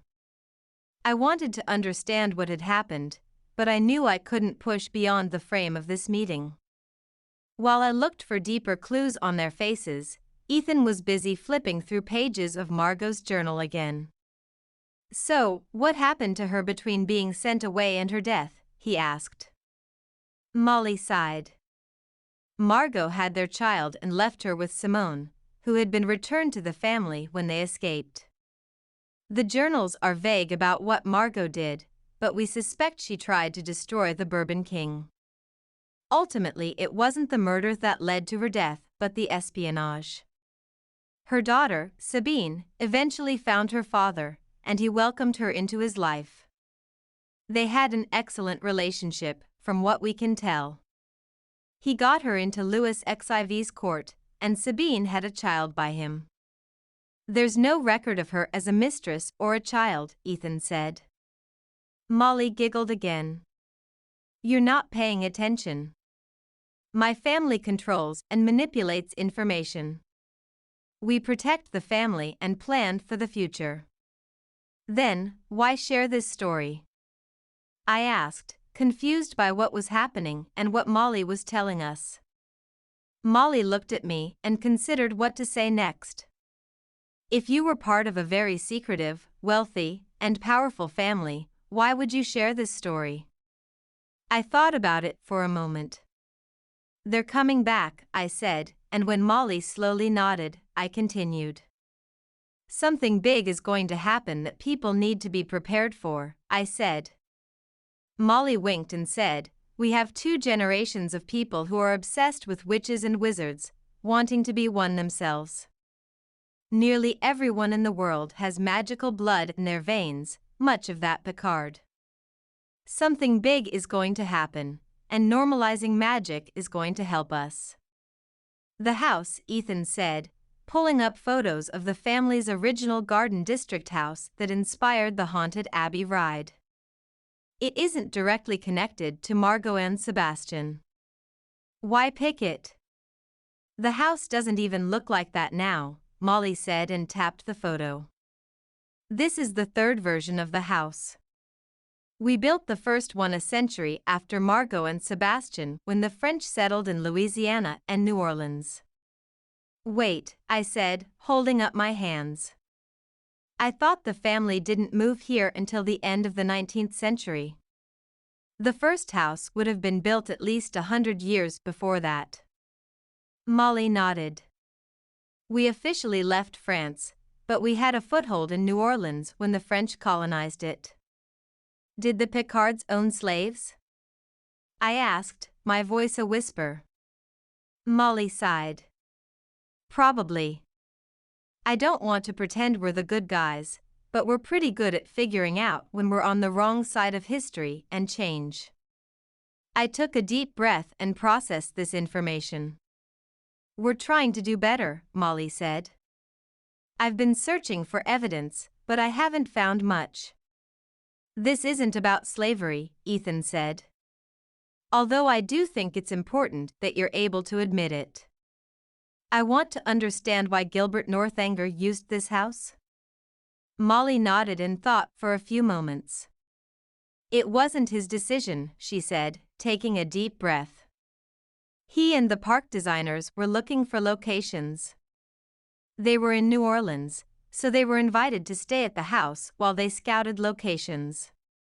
The ride designers were inspired on that trip, but they didn't pick Louisiana to build the park. Someone decided to keep the Haunted Abbey ride the same when they picked Tampa for the park's location. My family saw an opportunity. When was the third rebuild? I asked. Hurricane Katrina did quite a bit of damage, Molly said, smiling. We got the important documents and artifacts out decades before. The humidity made New Orleans the worst place to keep these ancient items. We kept the house because it's a highly magical city, and we're highly magical people. I nodded. Speaking of archives, Cole said as he lifted a huge plastic crate of items onto the table. Ethan looked like he would cry from happiness as he pulled out copies of photos of Gilbert Northanger with Picard family members at the New Orleans house. He carefully lifted a framed portrait of a beautiful blonde woman with cascading curls and the same light purple-blue eyes as Molly. This is Margot, and the frame isn't as old as the portrait. We have many of her, so there's no rush returning it. This one was in storage at the family chateau in France. Mention that it's on loan from the French royal family. I thought about Molly's second and third cousins, who had been elected royals decades ago, holding a primarily diplomatic position rather than executive. I wondered if I might meet them someday or see the chateau. The last thing Ethan pulled out was a folder that had high-resolution images of a journal. One page had a sketch of a man. These are entries in Margot's journal about Sebastian, she said, pointing to them. I suspect people will find it difficult to read since they're in an ancient French dialect. What's important is that this is her sketch of Sebastian. Ethan's hands started to shake, and he put the folder down on the table before sitting down again. Neither of them looks anything like I imagined, he said to Molly. She shook her head. Margot was talented, and we have many of her paintings and sketches in our records. The talent seems to have faded in the last few generations, but it allows us a relatively accurate idea of what he looked like. He was blonde, too, but probably had brown or hazel eyes. Are you sure we can display all of this? Ethan asked as Cole organized the items on the table. All three royal heirs, my grandmother, Rhiannon, and Joey have agreed to these items, Molly said, nodding. Cole and Molly spent the next few hours with us, picking the items for the display. I always saw the Haunted Abbey as a Gothic romance, I said to Ethan later as we drove home. He nodded as he continued to drive, still overwhelmed by everything we had seen and learned in the past few hours. But it's so much more tragic than romantic, I continued, staring out the window and watching the other cars.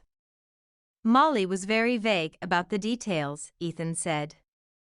I feel like the subtext was not that they were in love, but that Margot manipulated Sebastian like she did to the priest and probably plenty of others. She did say Margot is a lesson to the girls, I said with a sigh. I think she didn't mention the entire lesson. Margot did so much evil to get away from evil. She had to know Sebastian would ultimately reject her. I think the real lesson for the family is to know the ramifications of your choices. I like the romanticized version more, I said. Ethan took my hand and kissed it. I hope you always do. Northanger After Dark. There you are. I was sitting outside the bathroom, waiting for Jerry to come back. I had been sitting here for about 30 minutes while he ignored my texts and phone calls. I considered if I should go to park security about it, but I had no idea where that was. I had just decided to wait another few minutes when he came around a corner. Where were you? I asked. Jerry rolled his eyes, but I could see he was wound up and agitated. I was dreading his explanation. It always gets like this. I knew it when I agreed to go to Northanger Parks with him. I knew it when he wasn't worried that I had never really been a fan of anything related to the Northanger amusement empire. I knew it when he tried to explain the characters. I knew it when he bought me a unicorn horn that he wanted me to wear around the park. I knew it when he tried to get me to be cute in pictures for his social media accounts. I knew it when we got into an argument in the line for some King Arthur ride. I knew it when we were removed from the line and asked to just walk away. I knew it when he suggested we take a break and go to the bathroom. I knew it. I went to the security office and told them what I thought about being removed from the line. Did they invite you? I had to be careful with how I phrased my questions. I didn't want to start a fight. It would just grow because he would be embarrassed that we were fighting in Northanger Parks. He was obsessed with his image. It was what triggered his anger and the fight at the ride. He never touched me because he didn't want people to think he had an anger problem, but he would pick fights with bigger guys. Sometimes I had to remind myself that I loved him. This trip was making that difficult to do. Yes, Amy, they invited me. I was willing to bet the invitation had not been optional. They are constantly watching the park guests. They knew where we were at every moment of the day. They would have known where their problem guest was at all times and be able to identify a problem before it started. Jerry had been picking for a fight since we checked into our hotel. Each time someone intervened. I wanted to take lessons from them, it was impressive. Do you feel like they heard you? I know it's frustrating to not be heard. Even better, I got free passes to stay all night. What? I asked. That's not what I expected to hear. Yeah, for the first time, I felt like they were taking me seriously. I told them what I thought about how shitty this whole trip has been. I saw the woman next to me, who was wiping chocolate off her 5-year-old's face, wince at Jerry's profanity. He did not care who heard what. This attitude had once attracted me, but now I knew it was a sign of his escalating irritation. They let people stay all night? I asked him. I could see the woman stop washing off her child and focus her attention on us. Of course, others would want to know how Jerry had snagged something as coveted as late-night passes. He pulled out a card from his back pocket and showed it to me. This is just so we have a reminder, maybe for your scrapbook or for me to put on social media. I don't know. I don't scrapbook, but he would probably spend about an hour finding the best shot to take a picture on social media. I looked at the card, and it was clearly branded for Northanger Parks. It said we could be in the park from 10 p.m. tonight to 8 a.m. tomorrow morning. They keep the rides running all night. I guess they figured they should make some money to cover their electricity costs, Jerry said. Are they interested in you sharing this with your followers? Not yet, but they said we could talk about it tomorrow morning. They told me it's new, so we're a beta test, of sorts. How awesome that they know you're an influencer. He's not really that much of an influencer. I could only assume they just wanted to stop his constant complaints and harassment of other guests. Come on, I need a nap if we're going to stay up all night. The park was practically dead when we got back later that night. We hadn't relaxed as much as I wanted. After a nap, Jerry had spent the evening getting social media posts ready for the morning when he expected to be able to share them with his followers. We walked against the crowds, people looking at us like we were crazy. At the hotel, we were the only people in line to go back towards the park on the monorail. The guards and other staff knew who we were and that we were going back into the park. We were offered morning turn-down service so we could sleep a little. It included making sure the blackout curtains were shut and that a small breakfast was waiting for us. They only picked one couple tonight, the monorail driver told us. It's a big deal to get selected. I didn't realize Jerry was so lucky, I said, smiling at my boyfriend. You should make sure you try the microverse, the driver continued. This is one of the rides that made them consider doing this. The dolls would continue to sing, and the music play all night. It's a little creepy but so fun to go on your own. Some of the staff have been allowed to help them test the night. Why? I asked. To see how much stuff they would need. The microverse, since it's so easy to run, only has one person running it from the booth. You just get on the boat you like and then get off at the end. When we scanned our bands at the gate, we were congratulated on being selected to participate in this test run. There will be staff around, and food options open until midnight. They won't open again until 5 a.m. when the staff returns to open the park, the gate staff member told us. We brought snacks, I said, getting excited for the first time since we got on the plane. Smart move. Do you have a refillable cup? I got one when we arrived at our hotel. It was a smarter decision than I realized.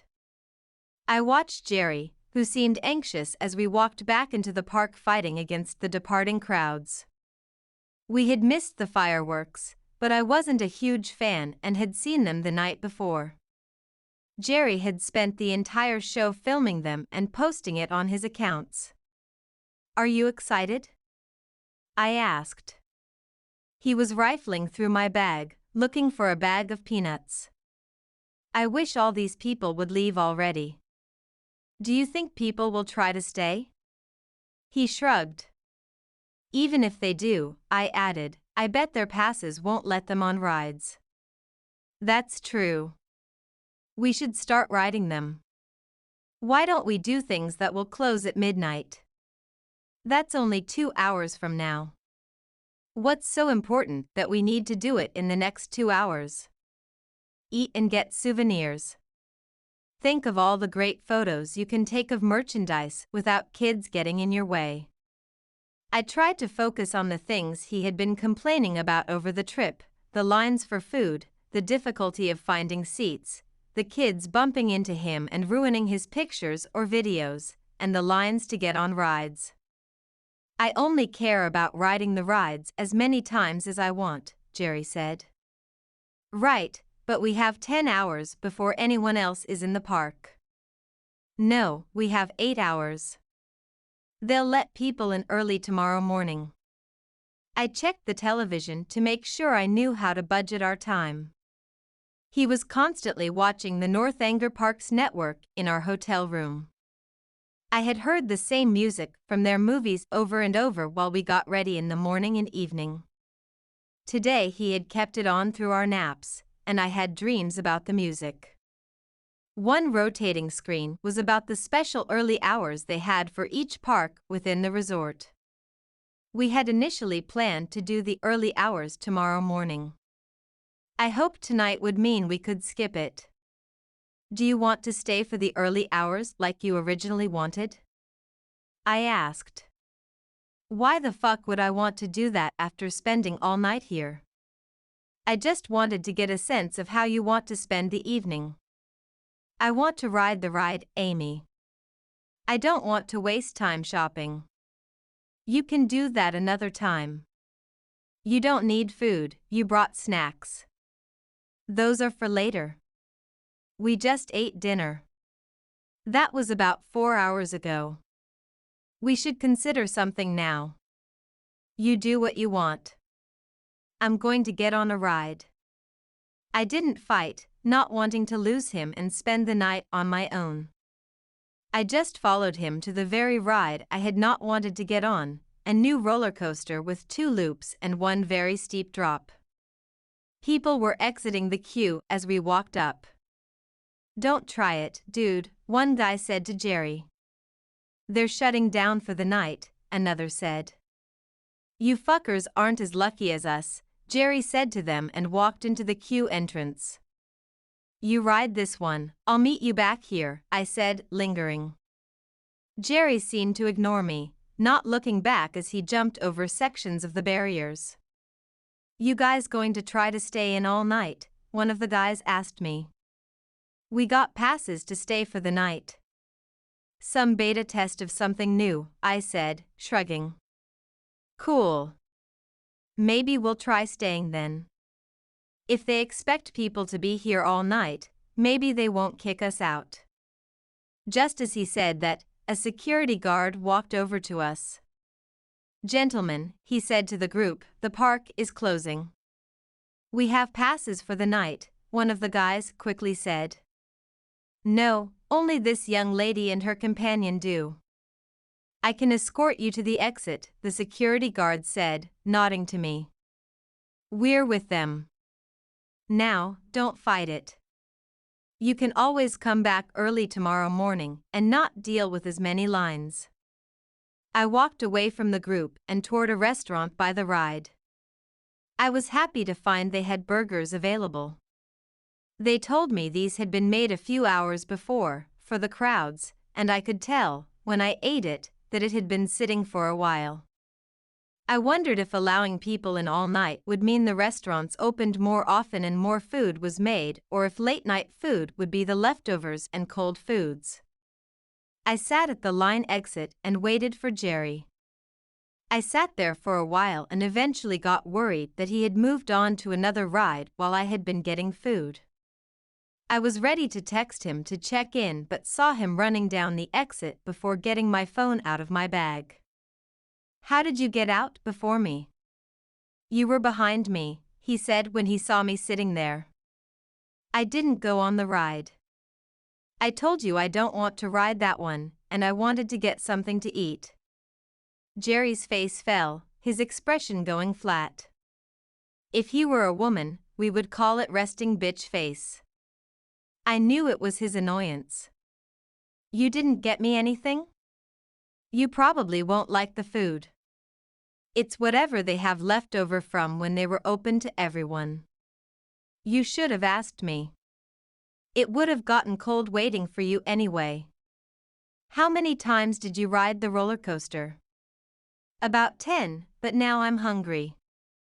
You should have known I would want something to eat. You can have a pack of peanuts. I don't want a pack of peanuts. I want a turkey leg.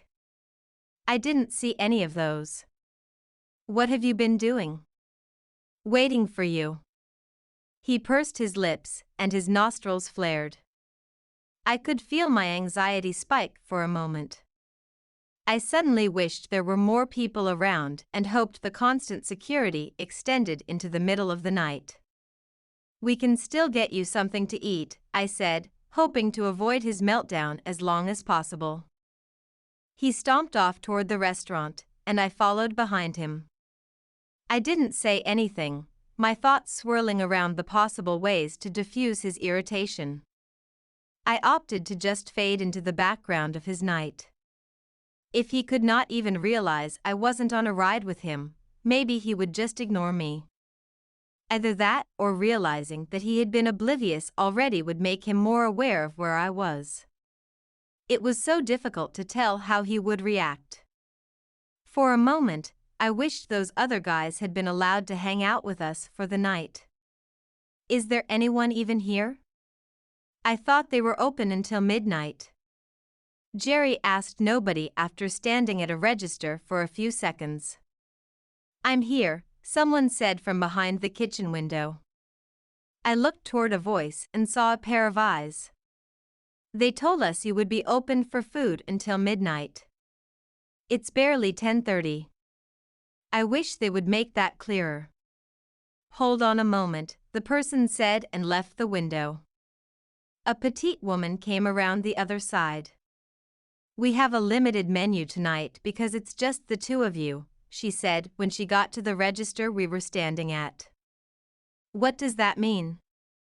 Jerry asked. Well, your girlfriend got a burger while they were still available, but now there's only cold food, like salads, left. Jerry made a face. He hates salads. What about turkey legs? He asked. Oh, those closed down well before the park closed. What else is there? Desserts from the bakery that were made today, but you have to get those back at the entrance. The coffee shop is open for drinks and baked goods. I also have some pre-made sandwiches left. There's a ham sandwich and a tuna that was made most recently.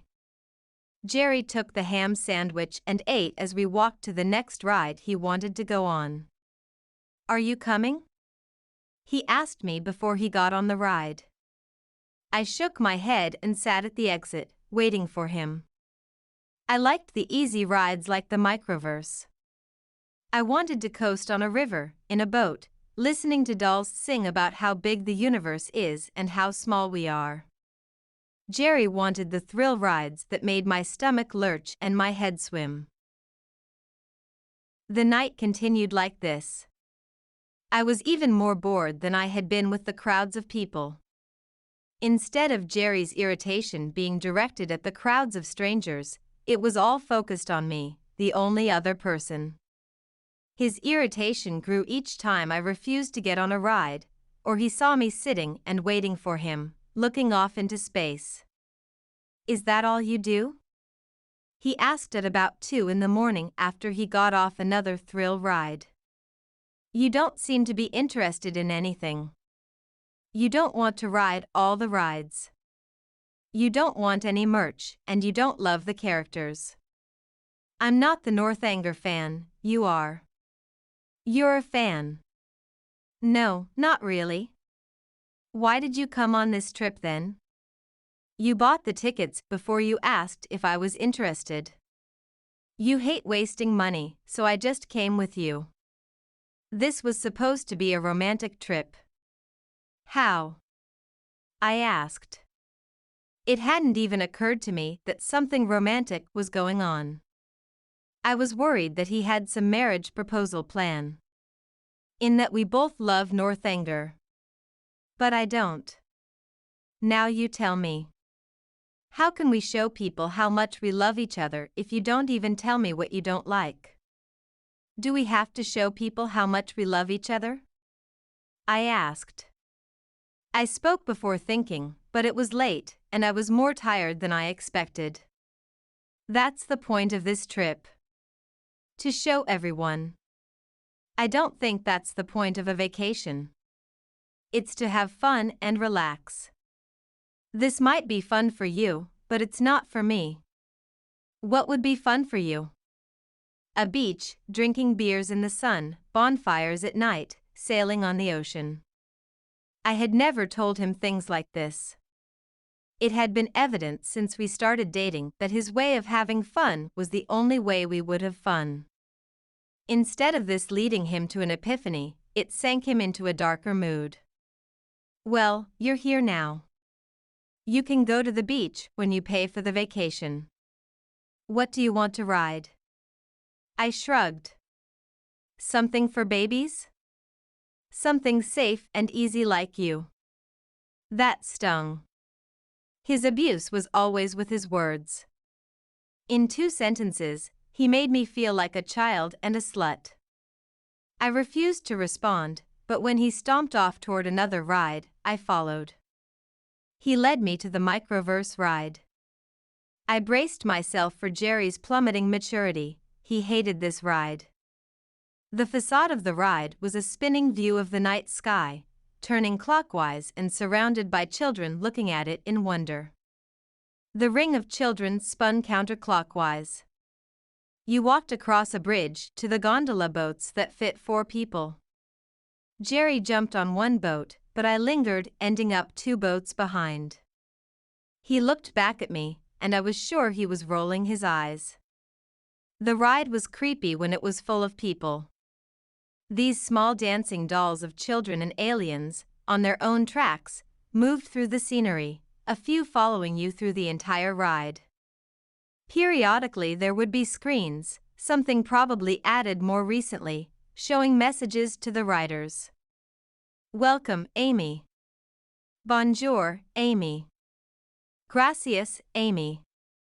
We went through the ride once, and when we came back around, I saw Jerry standing on the platform waiting for me. I got up, thinking he was ready to move on, but I sat back down when he jumped into my boat.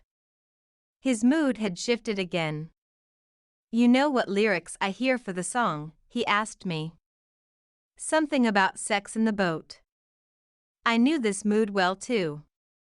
It was cocky Jerry, sometimes literal and figurative simultaneously, who thought he could get away with anything. His abuse could shift, pushing me to do things that I usually wouldn't agree to. Sex in a boat, on a ride, in Northanger Parks was exactly what I expected from this version of my boyfriend, and I silently berated myself for not seeing this coming. I felt his hand grab my thigh and his other arm wrap around my shoulders to pull me closer. EW. No, not in a boat where children will sit in a few hours. Who will know? He whispered after grabbing my head and pulling me toward him. I looked up and pointed to the apparent camera pointed right at us. We can give them a late-night thrill, he said as his hand moved up to my breast and squeezed too tightly. He'll always hurt you, Amy. I looked back quickly to the screen that displayed the message, but it now showed a blank screen. Was that a message from the people watching the ride? Were staff members watching us all night? Are we their entertainment? I'm not having sex with you on the ride, I said, pushing him away. Run away, Amy. Get off the ride and get away from him, Amy. Don't wait until the ride ends. Get off now and hide, Amy. I looked at Jerry, afraid he had seen the messages too, but he wasn't facing the screens giving me messages. I quickly stood up and jumped out of the boat and onto the ride's displays. I ran back the way we came. Amy. What are you doing? I heard Jerry yell behind me, but his voice faded as the distance between us increased. I didn't know where to go. I would see him come back around if I went back to the entrance. We were the only two people in the park, so he would be able to find me off the ride. The security people might even help him, not that we had seen any since they had cleared out the park hours before. The cameras would know where I am. I could go back to the room, but he would go there too. Even if I managed to evade him for the rest of the trip, we were on the same flight home and sitting next to each other. I should have thought this through better. Amy? I heard him calling, his voice now getting louder as the boat came back around. I dropped to the ground, behind a large set piece of India. It was dark back here, and I hoped it was difficult for him to see, even when he turned the corner. I could see one of the screens. Here he comes again, Amy. He won't get out of the boat, Amy. Stay where you are, Amy. It will be okay in the morning, Amy. We'll take care of you, Amy. Jerry didn't get out of the boat but kept coming around and around every 5 minutes, calling my name, apologizing for being a jerk, and promising to never do it again. I had heard this all before, but the screens had to be messages from security. You're safe, Amy. Stay here, Amy. Eventually, Jerry stopped coming around. I didn't move for a while, but ultimately, I moved closer to the exit. There were just random, modern-looking dolls there. I wanted to be ready to exit in the morning when security came. They would know I was in the ride, and I didn't want them to hunt for me. I found a spot big enough to sit in, closed my eyes, and fell asleep. Adios, Ashley. Bye, Carlos. Ciao, Benny. I opened my eyes. I was standing in the spot I had slept in. I tried to move my arms and legs, but I was stuck. Then I felt my right arm lift and my hand twist in a wave. My entire body moved on a rotating platform. All I could see were the kids and parents on the boats and the other dolls, all copying the same wave as each boat passed.